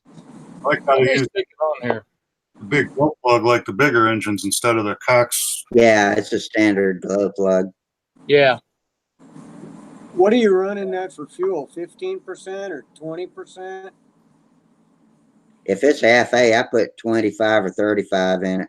All yeah. of them. I've been running 35 and 25. I never run less than that. Hey, maybe that's why I'm not getting the power out of my Norvell. I've been running it on 15. Well, even Norvell recommends 15, but I think they're full of crap. Right. Yeah. A lot of Norvell's instructions are really poorly written and uninformed, written by uninformed people. Yeah. Yeah. The way they told me to break it in, it wasn't very user friendly. They said to break it in on 5 to 10%. I couldn't even get it to pop on that. So I just went straight Nah. to 15. And you don't want that thing running cold for any length of time. You want to crank it and spin that sucker up super fast right off the bat. Yeah, they break in like that, don't they? You wide open, go as fast as you can get them from They the do. beginning. Yeah. And ease it back now and then, just to make sure it doesn't overheat. But yeah, they need heat for that pinch to set because it's got such a tight pinch at top dead center. And you also resist the urge to flip that prop over before it's ever been cranked because that'll tear up the pinch too. Okay. Yeah. Mine's been run. It's been bench run 3 or 4 times on 15. And I've tried flying it once on 15. I think I'll heat up the fuel before I Yeah, try definitely. it again. Sorry. What does it say? It says 10 to 20%. Yeah. Half caster, half synthetic, more or less. 22%, 23%. Yeah, that's a fine oil mix, but I would go with more than 20% nitro, certainly no less than 20. There's a big difference between 20 and 35. Yeah. That's kind of why I like my Fox 35. I can run 5% in it, fire it up on the Ringmaster, fly it all day long, bring it home, spray it down with rubbing alcohol, and be done with it. Fuel's cheap, not too hard on the engine. Yeah.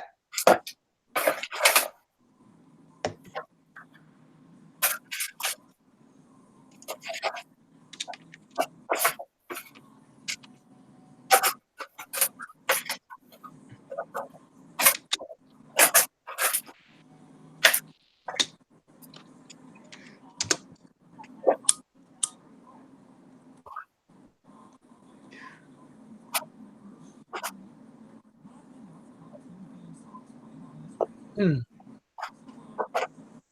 Oh, what you got there? Tim had a Me? plane in his hand. Oh, Yeah, you had a plane in your hand. this is a radio controlled 2 channels called a QT. They were real popular. We had a bunch of them back in the 80s and 90s. And this is one I was talking about. I've got an old K&B Torpedo 049 on it. And I made the front end removable so I can put different engines. So if I wanted to run this Brodak one and just kind of showcase some of the old clunkers that I got. But it was built by my late cousin, Bill, and my Uncle Wayne gave it to me, and I've restored it just enough. I'm trying not to fix it up too much. I want it to look like it did back in the 80s. Yeah. But I fuel proofed it a little bit, and this is my next fix-up project. I'm waiting on that Junior Skylark to get in from Fast Eddie for construction. But this is my next one right after the Skylark here that I'm almost, or the Skyhawk. I got too many to keep track of. The Skyhawk is ready to fly when the Skylark is the Carl Goldberg twin. I'm going to put twin O20s on it once the kit gets here and I can build it. But it's like a lot of them. It's got a whole bunch of sentimental value. And people always ask me what these things weigh. And I always tell them I don't want to know. I enjoy them more because Once they'll get off the ground. And RC can be heavier than control line and do fine too. Especially if you got tall weeds. So yeah, just aim them for the weeds. But I got to get it sealed up a little bit. It's almost ready to go. And I'm going to put one of these old radios. I'm attracting radios from guys, the old 72 megahertz. I got a bunch of them that are almost new. Everybody went over to the new stuff.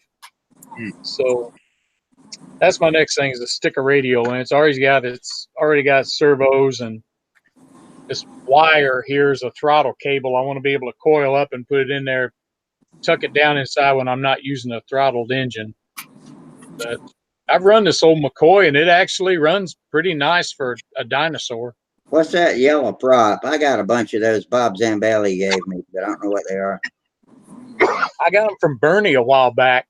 I put one on this because it kind of needs help getting any kind of RPM out of it.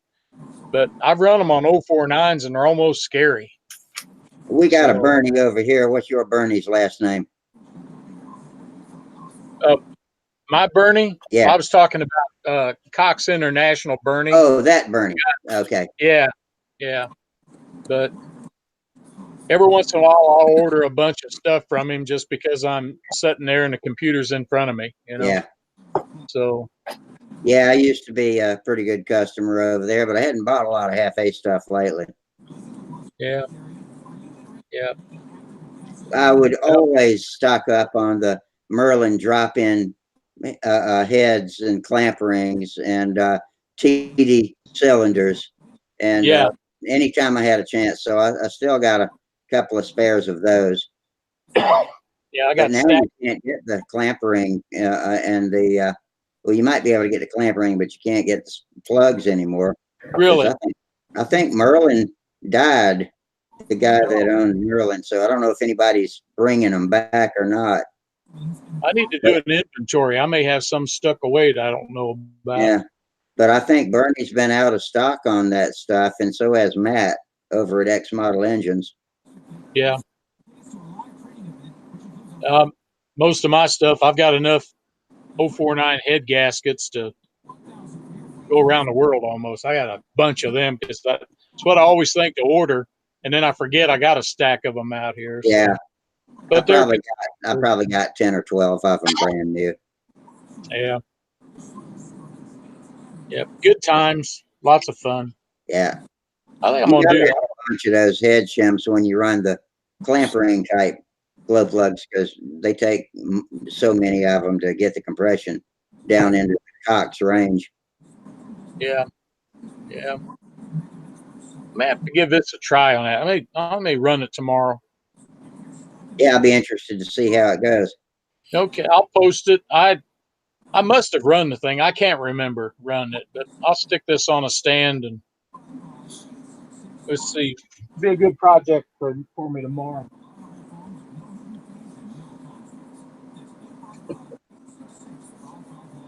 I won't quite drop into one of Matt or Bernie's test stands, but I'll fix that with a Dremel tool. Oh yeah. Yeah, I've had to hog mine out to fit Norvell's in it. Yeah. That's a pretty fancy test stand. I just use my workmate and open. Well, you know, it's all about fashion. Yeah. I'm not going to show you the purple. Okay, I'll show you my purple one. I got a blue one. Yeah, and there's one in my traveling engine box right here too. All right. I like accessories. They're cool. This is kind of like my Sunday fancy engine mount test. Who was it that they were holding it in their bare hand? Was that you, Jeff? Was me. That was me, Mark IV. A lot of people hold engines in their bare hands when they run them. I don't. I don't. If it kept going. Yeah, with the Mark IVs, we just ran a prime out of it. But with the 049s, we used to rubber band a rag to them, fire them up in your hand, and then let them go and float around the garage. I've seen that done on YouTube so many times, but I've never actually done it. Yeah. Oh, Rusty, you remember him talking about doing that on the Cox engine forum? Got a bunch of people mad because they were using a 010 or something to do it. Yeah, because everybody got worked up. It was a night flyer, I think, or something like that. Yeah, man, it's like he's abusing children or something, putting that 010 on that shop. It was in a magazine. It's called a Flying Shop Rag or Shop Tail or something. Wow. He's been doing it since he was a kid. Yeah. Hey, if you get fun out of it, that's what it's supposed to be about. Yeah, it was fun until it busted a bunch of my dad's fluorescent lights. Oh, okay. Yeah. And then the fun went right out the door. Yeah, but you probably wouldn't have remembered the moment if it wasn't for the disaster that kind of burned it into your brain, you know? Very true. That's what made it the most fun now. Yep. This thing is bugging me now. I wonder who makes those test stands. Those are good little devices. They're cute. I love them. I had no idea.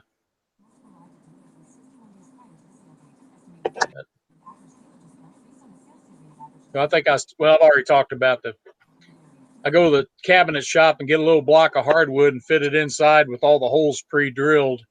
Oh, yeah. And then you match it up with a number 2 wood screw. Because I hate dealing with 256 hardware, man. Yeah. It is mean.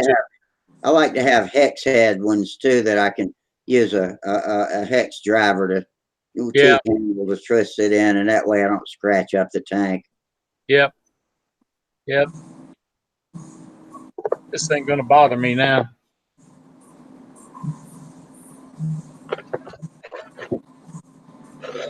You've got what I wish I had. I don't care about it anymore, but so don't send me one. But is the wooden test clamps for the stunt engines, for the bigger engines. Yeah, I got one of the old Top Flight stands. It's been chopped on and modified quite a bit, but everything else is just plywood sandwiches. Yeah. So I've learned I got to watch what I say I like and want, because I'll say it without thinking about it. Next thing I know, somebody sends one in the mail, which I appreciate, but yep. Well, you know, we all care about each other. yeah, I know. I've sent as much stuff out as I can. I used to like, for somebody that needed just a little piece of part or something, I used to like to throw a whole bunch of Easter eggs in there too. Oh yeah. You know, Yep.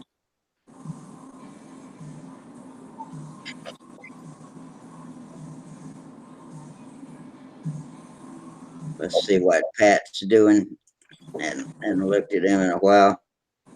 Better cool off. I had to turn the AC down.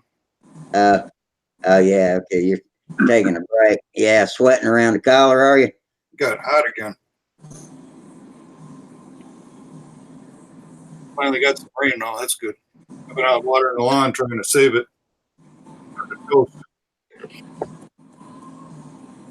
We got just about an inch of rain. Wow, we got 3 inches Saturday night and one thunderstorm. Well, that's actually a series of thunderstorms that blew through. How's it look next? Was next week your vacation? That's right. It looks like it's going to be pretty clear and in the 90s, and no tropical storms in sight. Yeah, no hurricanes on the way. That's Right. Yeah. So we're good for that now.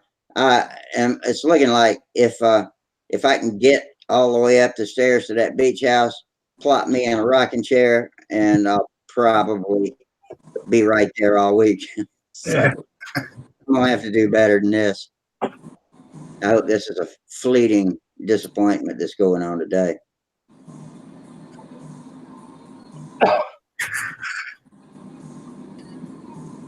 Yeah, Rusty, I thought about you the other night on YouTube. I stumbled across a video. This guy was using a drone to launch his lure. He was fishing in the ocean, and there was an attachment on the bottom of the lure of the drone. You hook the lure to it, the drone flies out to sea as you're paying out line to it. Then it It drops. drops it on a school of fish. Yeah. Yeah,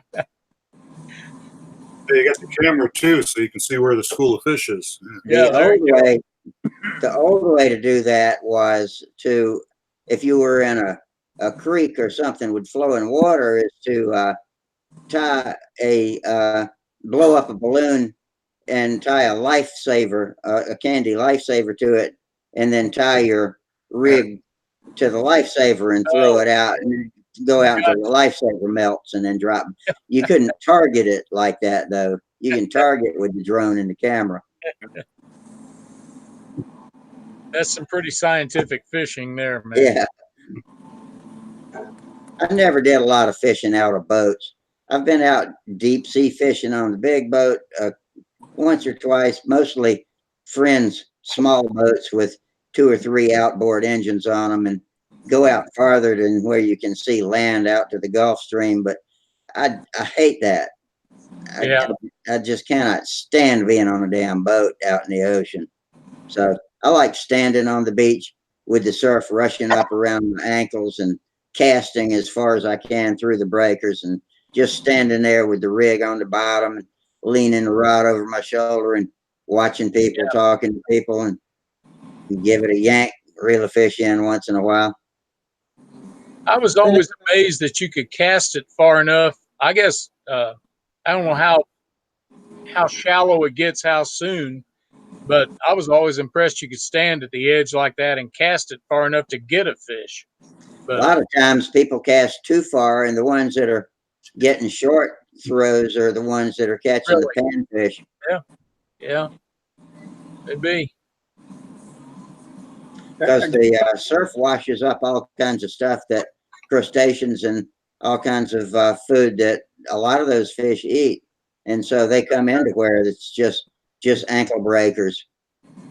Yeah, that makes sense. But I always like heaving it. I got 9-foot ugly stick with a Daiwa 4000C saltwater spinning reel on it, and Mhm. I could always hurl that son of a bitch the length of a football field. Oh, yeah.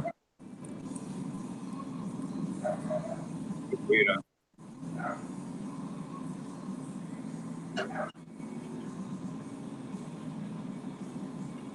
It helps if you go out to the beach at low tide and see what the terrain looks like. I like to fish when the tide's about an hour from coming in high, especially where I fish has we used to call them groins when they were made out of wood, but they're breakwaters that just jut straight out into the beach. And now that all the groins have rotted, they've replaced them with riprap, which is just big granite. But they have barnacles on them that a lot of fish like black drum and sheep's head and all kinds of fish come up to eat there when the tide's high enough to keep them underwater, and stand right next to the groin and don't cast past it, just cast next to it. And I've caught some nice fish, big fish, fishing like that. And I used to pretty much count on when we'd go to the beach for a week that by Thursday we would always have enough fish to have a fish fry for everybody that's staying in the house. Yeah, you posted some pretty impressive photos on CEF Yeah, several times, and you and Holly were out doing your thing out there. yeah. I used to post the at the beach thread. I might have to do that if I do anything photo worthy.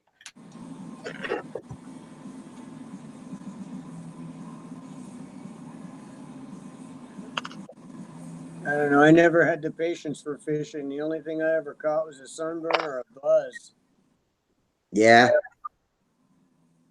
or both. or usually both. Yeah, we'd be Yeah, out when there. I was, I'm sorry, go ahead. We'd be out there with a bait, or, one tackle box and a cooler with bait in it, and the bait was a little section about 2 by 3. The rest of it was full of beer. We'd Yeah, come back and there'd still be Joe. 2 or 3 pieces of bait. The beer would be gone.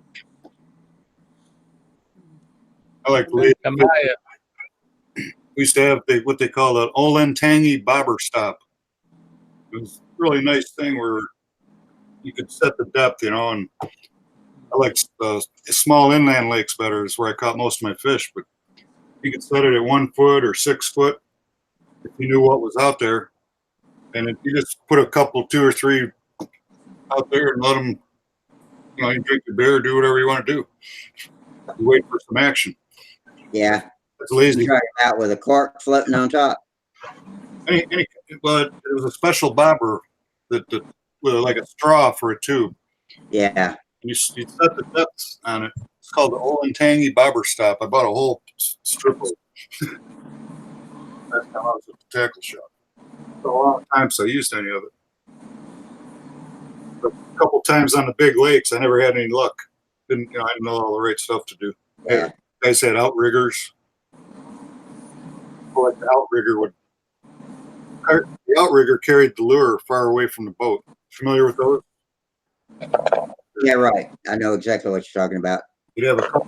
And speaking of that, reminds me of a couple of winters ago, there was a series on Discovery or one of those channels of the guys in Hawaii going out to catch uh, tuna and billfish to sell to the local restaurants. And man, they get $1,000 for a good fish, ah, a tuna or something like that. And that was amazing. But they would go out there paddling those paddling those outriggers, and it's amazing the size of a fish you can haul up onto that without killing yourself. They got some fish called a mahi or something. A mahi is, we used to call them dolphins over here, but people confused them with the mammal dolphin like flipper, and it's different things. So we started calling it mahi too. But yeah, that's an extremely good eating fish. That's very, very tasty. We have mahi over here too. In fact, dad held the Myrtle Beach Grand Strand record for a bull dolphin back when they called them dolphins back in the 60s, and I've still got the plaque on my wall in my shop.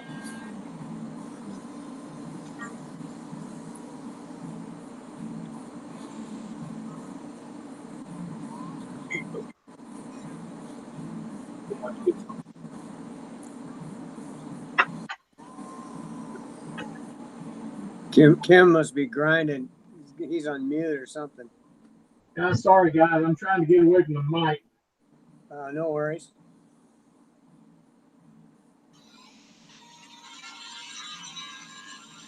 Oh yeah, I hear power tools.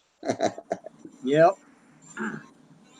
That's part of the reason I missed Friday night. I was out in the garage until 9 o'clock, using grinders and welders and everything else.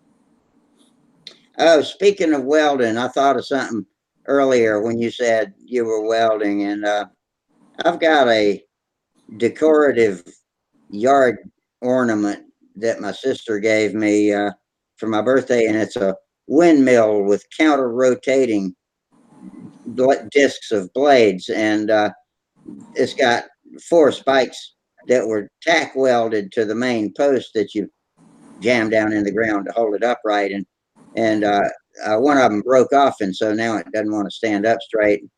And I don't have any welding equipment, and this is probably made out of steel, but I've got a propane torch, and I've got a roll of some kind of hard silver looking wire that's about I don't know, 3/16 of an inch thick. Do you think I could put it back together with that? What do you suppose that coil That wire is? that wire you have is called silfloss, and that's mainly used on copper pipe and refrigeration. Uh, And it that takes probably wouldn't work on iron, would it? it will work on steel. I mean, it'll stick it together for a short time, but as But soon it'll as you break pull back it, it'll come right off. on. I don't know why they didn't put a weld all the way down it, but they just put a couple of tacks on it. You could braze it. Get some brass rod and some brass brazing flux. Yeah, Get a bottle of MAP gas for your torch. That might get hot enough. okay. But propane wouldn't do the job. Propane's too cold. What's I'll that? see. What's that torch, Jeff? With the oxygen and propane. That's the kit you buy. Turbo torch. It's got 2 cans. One's oxygen. One's a. It's not acetylene. Is it a set? It's not acetylene. I think it's Yeah. just a You different. can Go you ahead. can buy acetylene for a Surefire. Oh, smaller can. Like Yeah, it looks like the propane can, okay. but it's a red can. It's acetylene. As long as your torch has ambient air intake, Yeah. it'll burn hot enough to braze. You know what? I bet I could. I bet I could wrap this thing on with some heavier copper wire and JB weld the shit out of it. I bet it'd stay on then. Can you drill it JB up? Screw in it? And that's not big enough. Not big enough for any screws. No. Yeah, JB weld will work as long as you back it with something. Yeah, that's why I was thinking of wrapping it. I could put flats on the 2 mating surfaces and then wrap it tight together with copper wire after slathering it with JB weld. That part goes underground anyway, right? When you set it back. Yeah, That would work. yeah, that'll do it. Like I'm gonna go out there and do a project tomorrow. Yeah. So, Yeah. something to think about. My mind never gets out of project mode. Let's keep making a list. Yeah. I forget them about it. Usually trying to weld wire like that, or the spikes like that, it's just a waste of time anyway. Yeah. Because the weld is stronger than the material in it. That's why I was going to say it's just crap metal, I'm sure. I don't even know that it's steel. I just assume it is. Yeah, I'd go with the JB weld, like you're saying, and you wrap it with copper. Yeah. Even wrap it with some Dacron line or something. JB weld's just super epoxy. Yeah, anything to cure it, to secure it in place. Yeah, I got garden wire too, which is some that'll kind work. of cheap metal. I'll Well, do that one of these days because I like that. It's pretty cool when the wind blows and those two counter rotating windmills are turning. It looks really cool. yeah, as cheap as my brother is, my brother would duct tape it together. Yeah.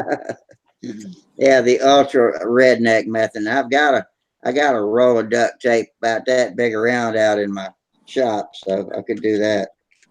I've seen the wood chopper ones that there's a little guy with an axe. When the windmill turns, the guy's chopping wood. Yeah, I've seen that. That's what I call tacky. I'm not quite that redneck. That's more of your farm look.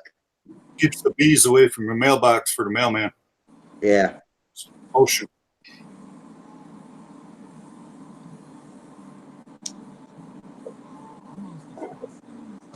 Yeah, my neighbor's got some property out in the desert, and I bought him one of those windmills with a washerwoman on it. For the washboard, Yeah, yeah, piece of your clothes. yeah, he put it up, but his wife can't stand it.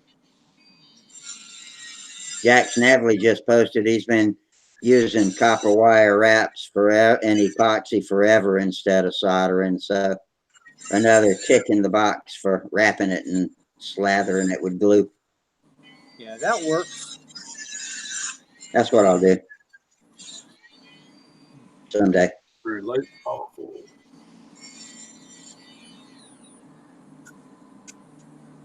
Either that or I'll drive a pipe in the ground and stick it in the pipe. Yeah. There's That's that. probably the smart idea. Knock all them damn legs off of it and just stick the stick down in the pipe in the ground. There you go. That'll work. That save a hell of a lot of work.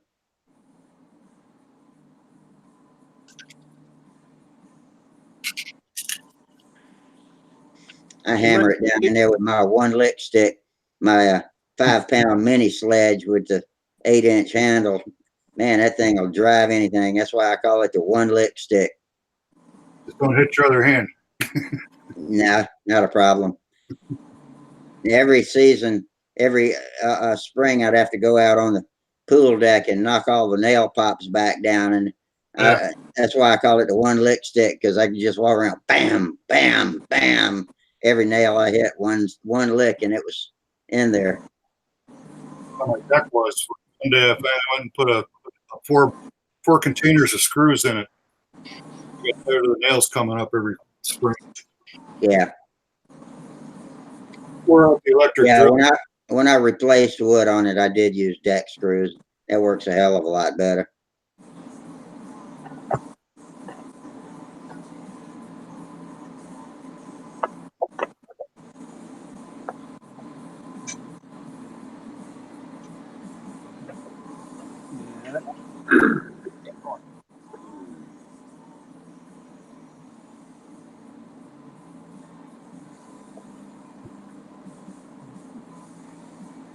Yeah, I don't like to nail anything together. I built my patio deck out here, and I put deck screws in everything. I think pneumatic nailers are even worse about pop outs, aren't they? That depends on what you're doing. If it's trim work, you're gluing it anyway. It doesn't matter. But if you're using like a framing nailer for knocking 2x4s together, Yeah. they'll come apart. Yeah, all these houses we live in are just the nails. You know, it's no wonder they come apart in tornadoes and stuff. They don't have the metal brace with the connections, and the nails. They're sort of good, but they're not like screws. It's amazing how they got millions of houses built. These guys down in Florida use those Right. metal brackets, L brackets, to nail through to hold everything together. Joiners or whatever they call them. Yeah. Deco tabs. Tie your house down. Like the house is just sitting on a cement basement, you know. Yeah, yeah, I could nothing holding it there really. Can't imagine the forces in those tornadoes, especially now. It seems like when there's a hailstorm, they're getting grapefruit hail. When it rains, it's a rain bomb. It's like 6 inches of rain. We've had baseball hail here before, but I've never seen grapefruit hail. Wow, it's I forgot where you are, Pat. Where you live? Michigan, Okay. north of Detroit. Shit, the biggest hail I've ever seen out here in California is about the size of a kernel of corn.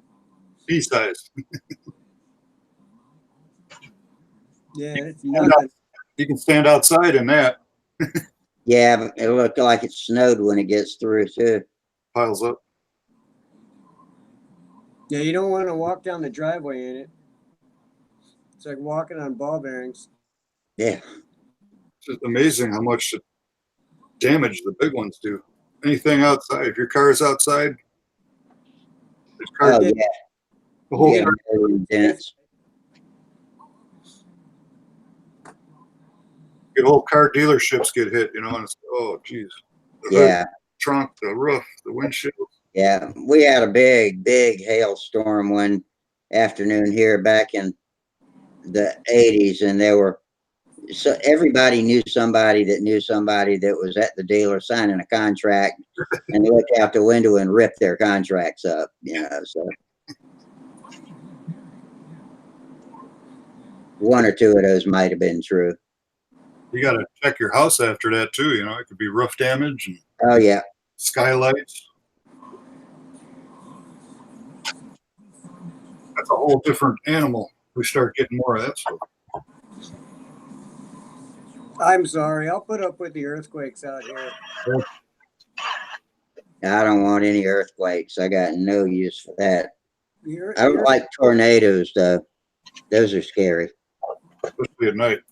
Yeah, it's all scary. Just depending on where you live, there's something about the weather that can get you. Flood probably the biggest worry, and people who live below sea level, Louisiana, I don't know how they can do that.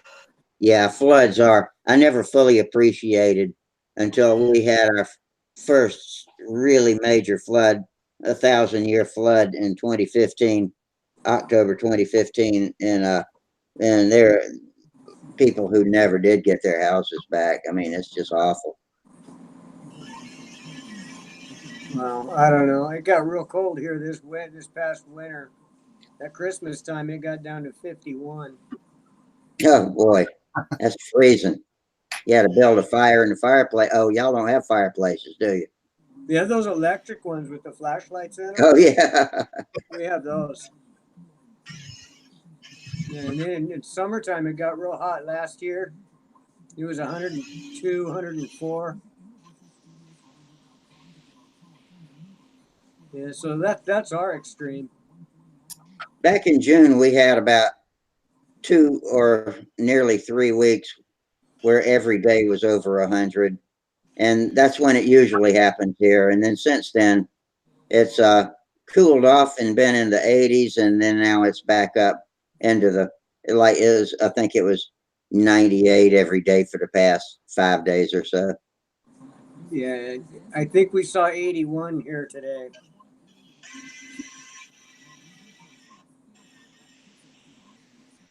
And look at this, I'm gonna pull off a whole show in about 15 minutes. I had no idea I was going to be able to do this tonight. I didn't think it was possible earlier, but You're having fun. after I ate supper, I felt more energized and stronger. So, and my head's in a better place. So, Good. That's cool. Hopefully, we were able to help at least get your spirits up a little bit. yeah, y'all make a big difference. I appreciate that. I always, even when I never dread doing the show, but a lot of times I'm like, oh boy, but when I get on, as soon as I start talking to you guys, man, I'll light right up. That's great. That's kept my head in the game all this time I've been on the bench. Yeah, I enjoy visiting. It's fun. It's very informative too. Yeah, I'm glad Kim's come in with us. I wish more of our CEFers would come. Cox Engine Forum guys. Mark McNally. What'd you say? I said, I appreciate it. Good to be Yeah. liked. It just took you forever to get the bandwidth to be able to do it. But, Hey, we got the cable run through the front yard, man. Optic fiber. You look out. yeah. Mark McRally's an interesting guy. He doesn't always talk, but when something comes out that's in his wheelhouse, he lights right up and he's got some information. And so does TD Bandit. That guy is brilliant. He is a brilliant A&P tech, and he knows everything you ever needed to know about engines, and knows just a lot about airplanes. So I always enjoy getting him on here. And he too, he'll sit quietly and watch, and then all of a sudden, bing, something comes up that's in his wheelhouse, and he's got it for us.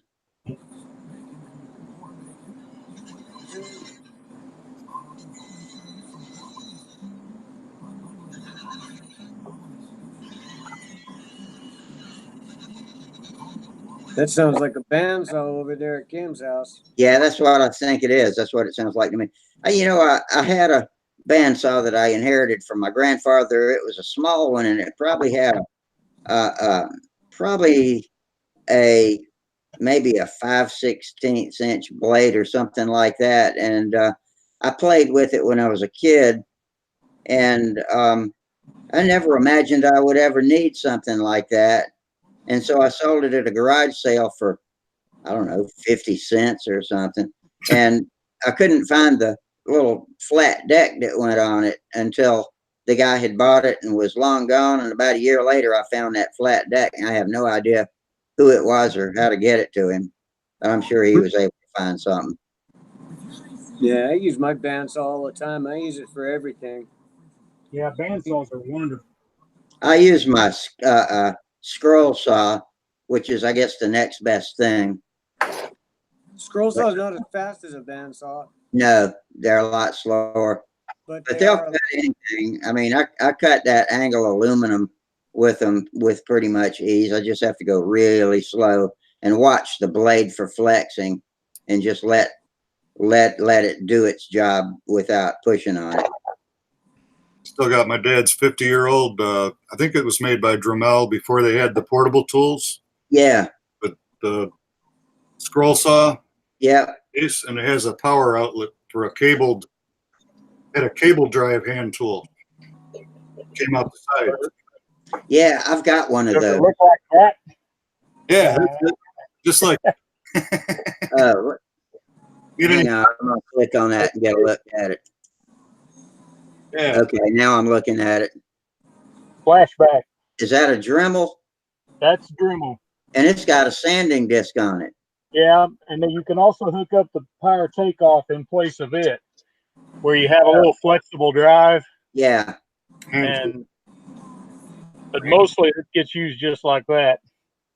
One of the guys, when mine broke, one of the guys from Huntersville, or he's from Raleigh actually, David Phelps, he calls himself Dave P on Cox Engine Forum, was going to bring me one, but he forgot to bring it. But one of our other members gave me a Skill brand scroll saw, and it doesn't have the sanding disc on it, but Dave had the Dremel brand. And I was curious as to what it was going to look like, and so now I know. But the Skill scroll saw works really well for me. It's a lot better than my old Harbor Freight one. Got pretty good depth to it for large pieces, you know. See that long arm? Yeah, 16 inches is what mine will handle. And I think the Dremel handles 15 inches. There's probably more than one version of the Dremel. I got a new Dremel hand tool for Christmas, and so now I got a really old small one that sounds like the bearings are about shot, but it's nice to be able to have two Dremels with different tools loaded in the chuck all the time, hanging right next to each other. I burned up a couple of brushes go bad. You can replace them if you catch them soon enough. Yeah, I looked at the brushes on mine. I thought that might be what was making the noise, but it wasn't. They looked okay. So I'm figuring maybe the bearings are going bad in it. Oh man. Probably the front bearing. Yeah. That's what I grind all my tires with. This little stylus. Oh yeah. It's a little easy to hold thing. Has it got pretty good torque to it? Yeah. All I do is put the cap from the super glue on the sanding drum. Yeah. And I got different sizes because every car's got a different size tire. So these don't fit on there. But Oh yeah. some tires fit right on the grinder. This is probably yeah. I'll have to use one of my other ones. But I got like an assortment of them, like a socket set. That's how you make the tires look gray, so they're not all shiny out of the front. Yeah. Yeah, it's got a lot of use, and I can't believe the battery still takes charge. Yeah, it's probably a NiCad. They quit making these. I think lithium ion. Yeah, it's lithium ion. Hanging in there. Like everything else, though, they quit making it. They got some new thing. I got a little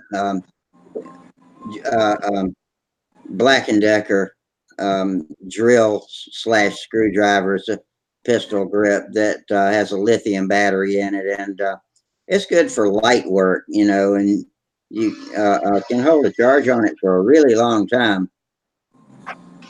It looks a little, when you look at Kim's, it looks a little like that, but no, Kim's is bigger. That's bigger than what I got. Macho. Yeah, Looks that's even a big. bigger when it gets to Hockey. Yeah.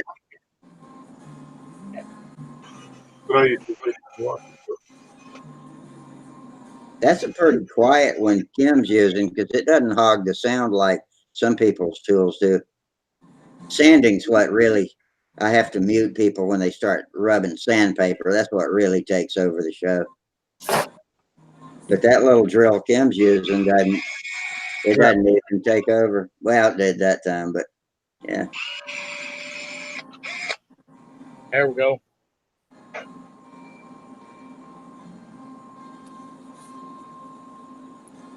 But mine doesn't have a clamp type chuck. Mine's just got a hex socket.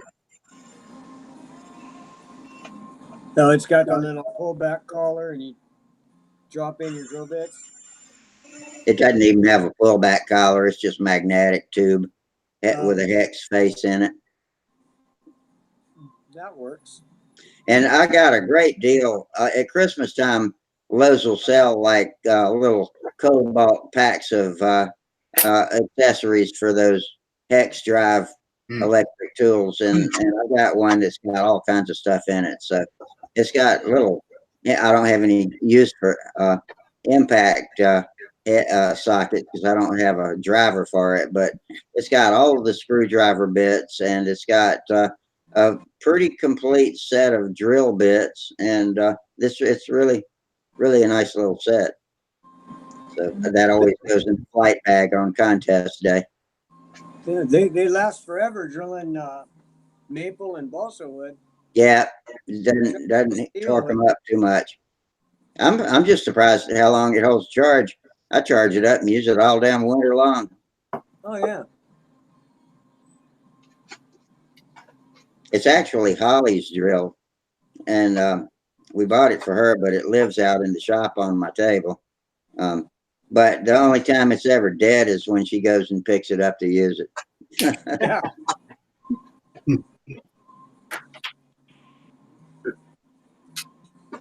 You've been using my drill again. Yes, honey, sorry. You just have to tell me you were thinking about her the whole time you were using it. That's right. There you go. Drilling and thinking about Holly. Well, I didn't quite mean it that way, but I know. I'm gonna get going, Rusty. I don't want to keep you up too late. Get some rest. Thanks, Pat. I appreciate you coming. I enjoy looking at your work. So yeah, keep it up. Have a nice vacation. Tell these guys how many cars you've built. One of these times I'll show you some photos. I took some photos of the shelves. Have a happy anniversary, you and Holly, and nice vacation. Yes, sir. Thanks a lot. And we'll see. Hopefully, I'll see you Friday night. And then after that, we'll be on vacation. Fridays, I'm on all the styrene hangouts. Oh, okay. That's why you see me on Mondays Right. Okay. when it's slow. All right, man. Well, have a great week. You too. See you guys later, Jeff. All right, Good man. night. Take care. Fair winds, Take care. front lines. Yep.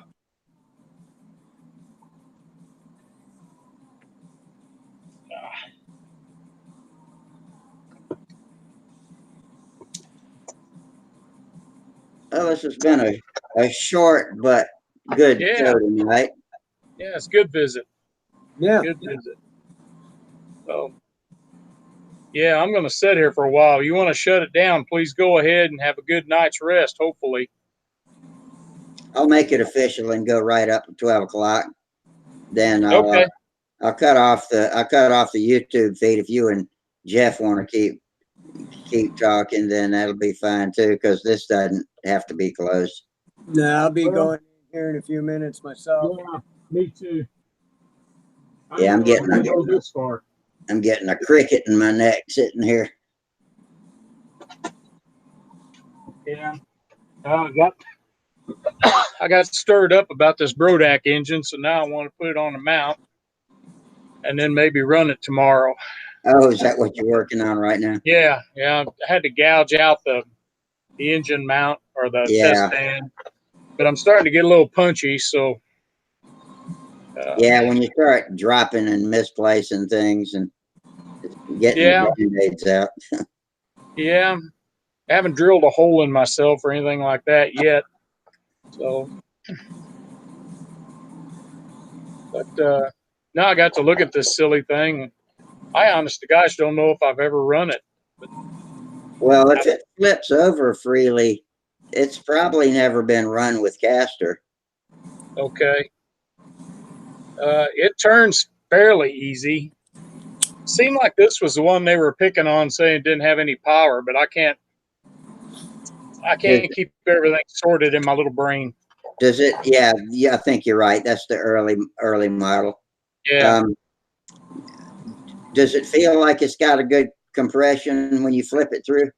Well, I don't have a prop on it. It feels like it's got a lot of compression, but I'm turning it on the hub. Yeah. So, we'll It's find out in the morning. It's best not to do that before you run them anyway. So Yeah. I never can resist it, but I try not to. I know. If we only did perfect stuff all the time, we'd be pretty boring. Yeah.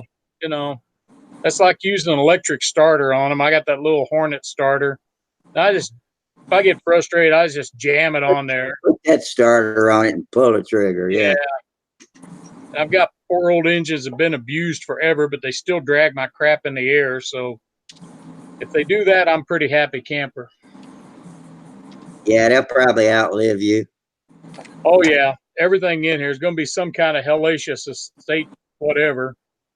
So Either that or somebody will come throw it all away. That's what I Probably. cringe at the thought of. All the stuff I love and that's important to me is not important to anybody else. Right. You know? Right. There's nothing special about any of it. Only to the people that think it is, Yeah.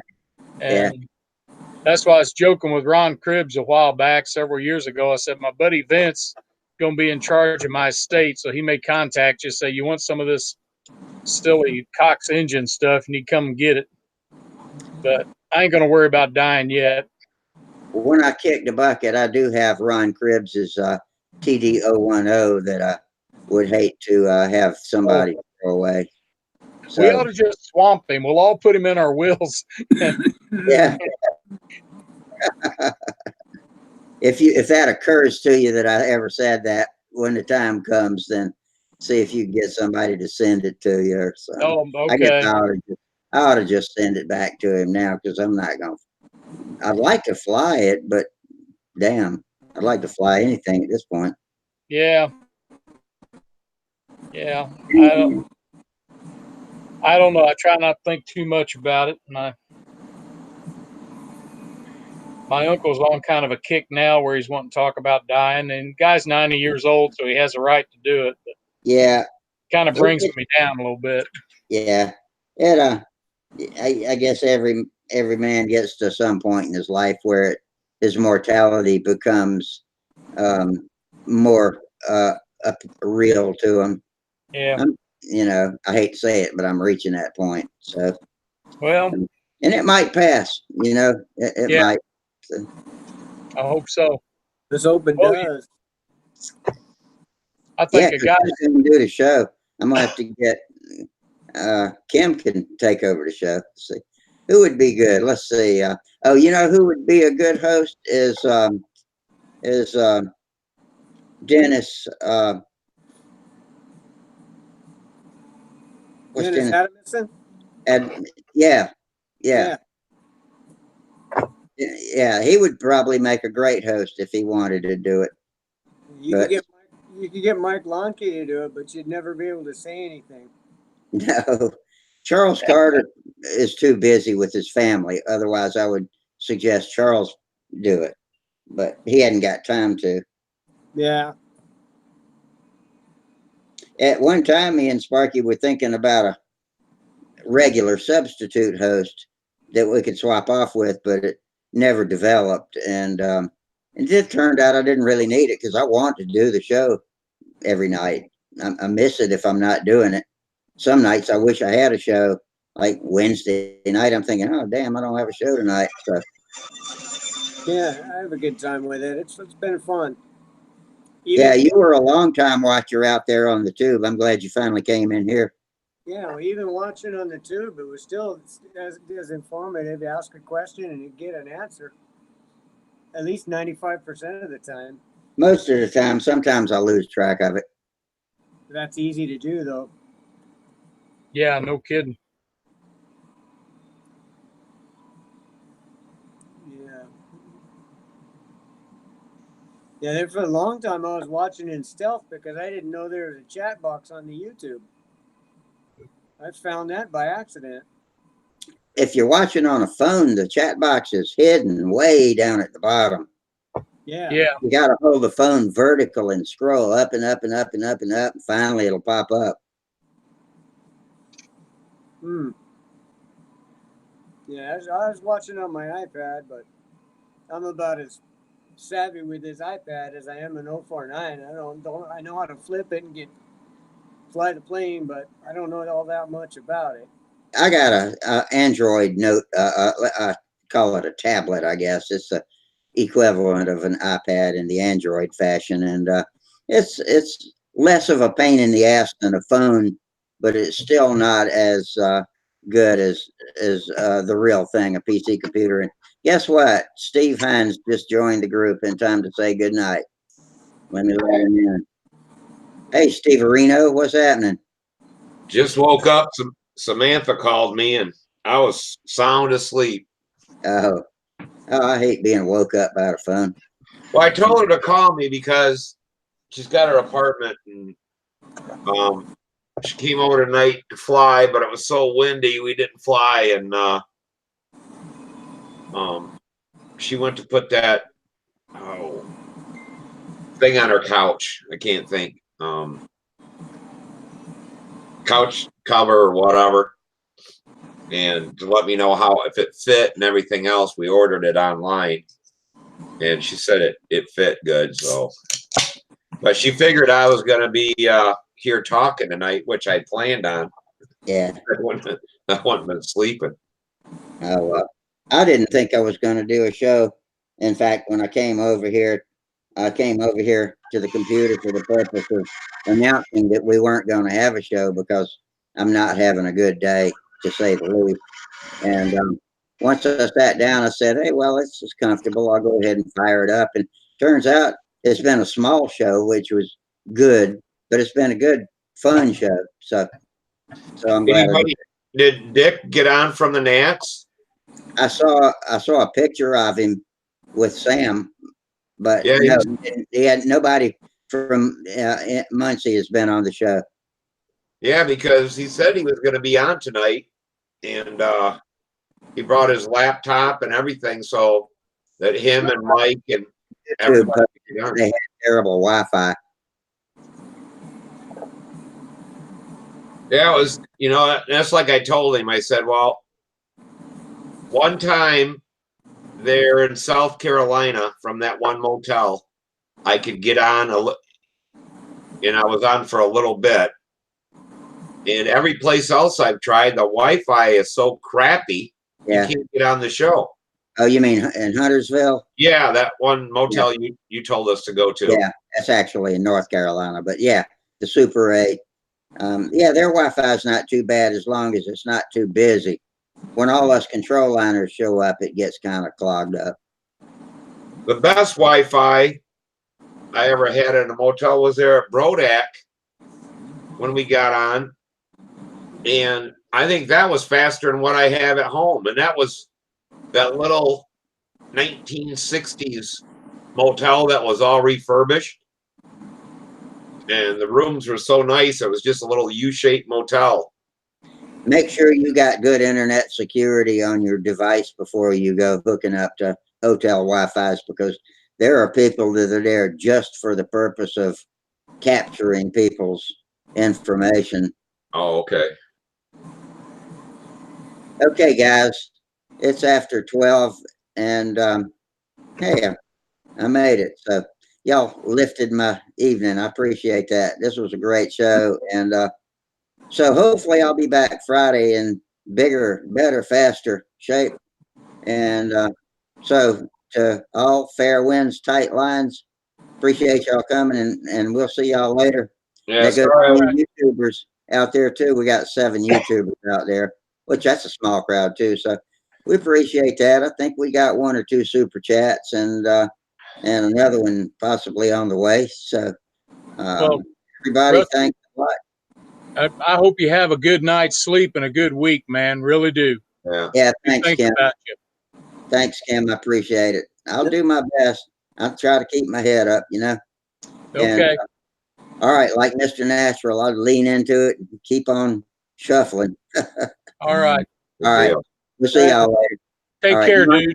I'll leave the video up. Y'all can keep talking, but I'll close YouTube as of 3, 2, 1. Good night, YouTube. Boom. Good night, Russ.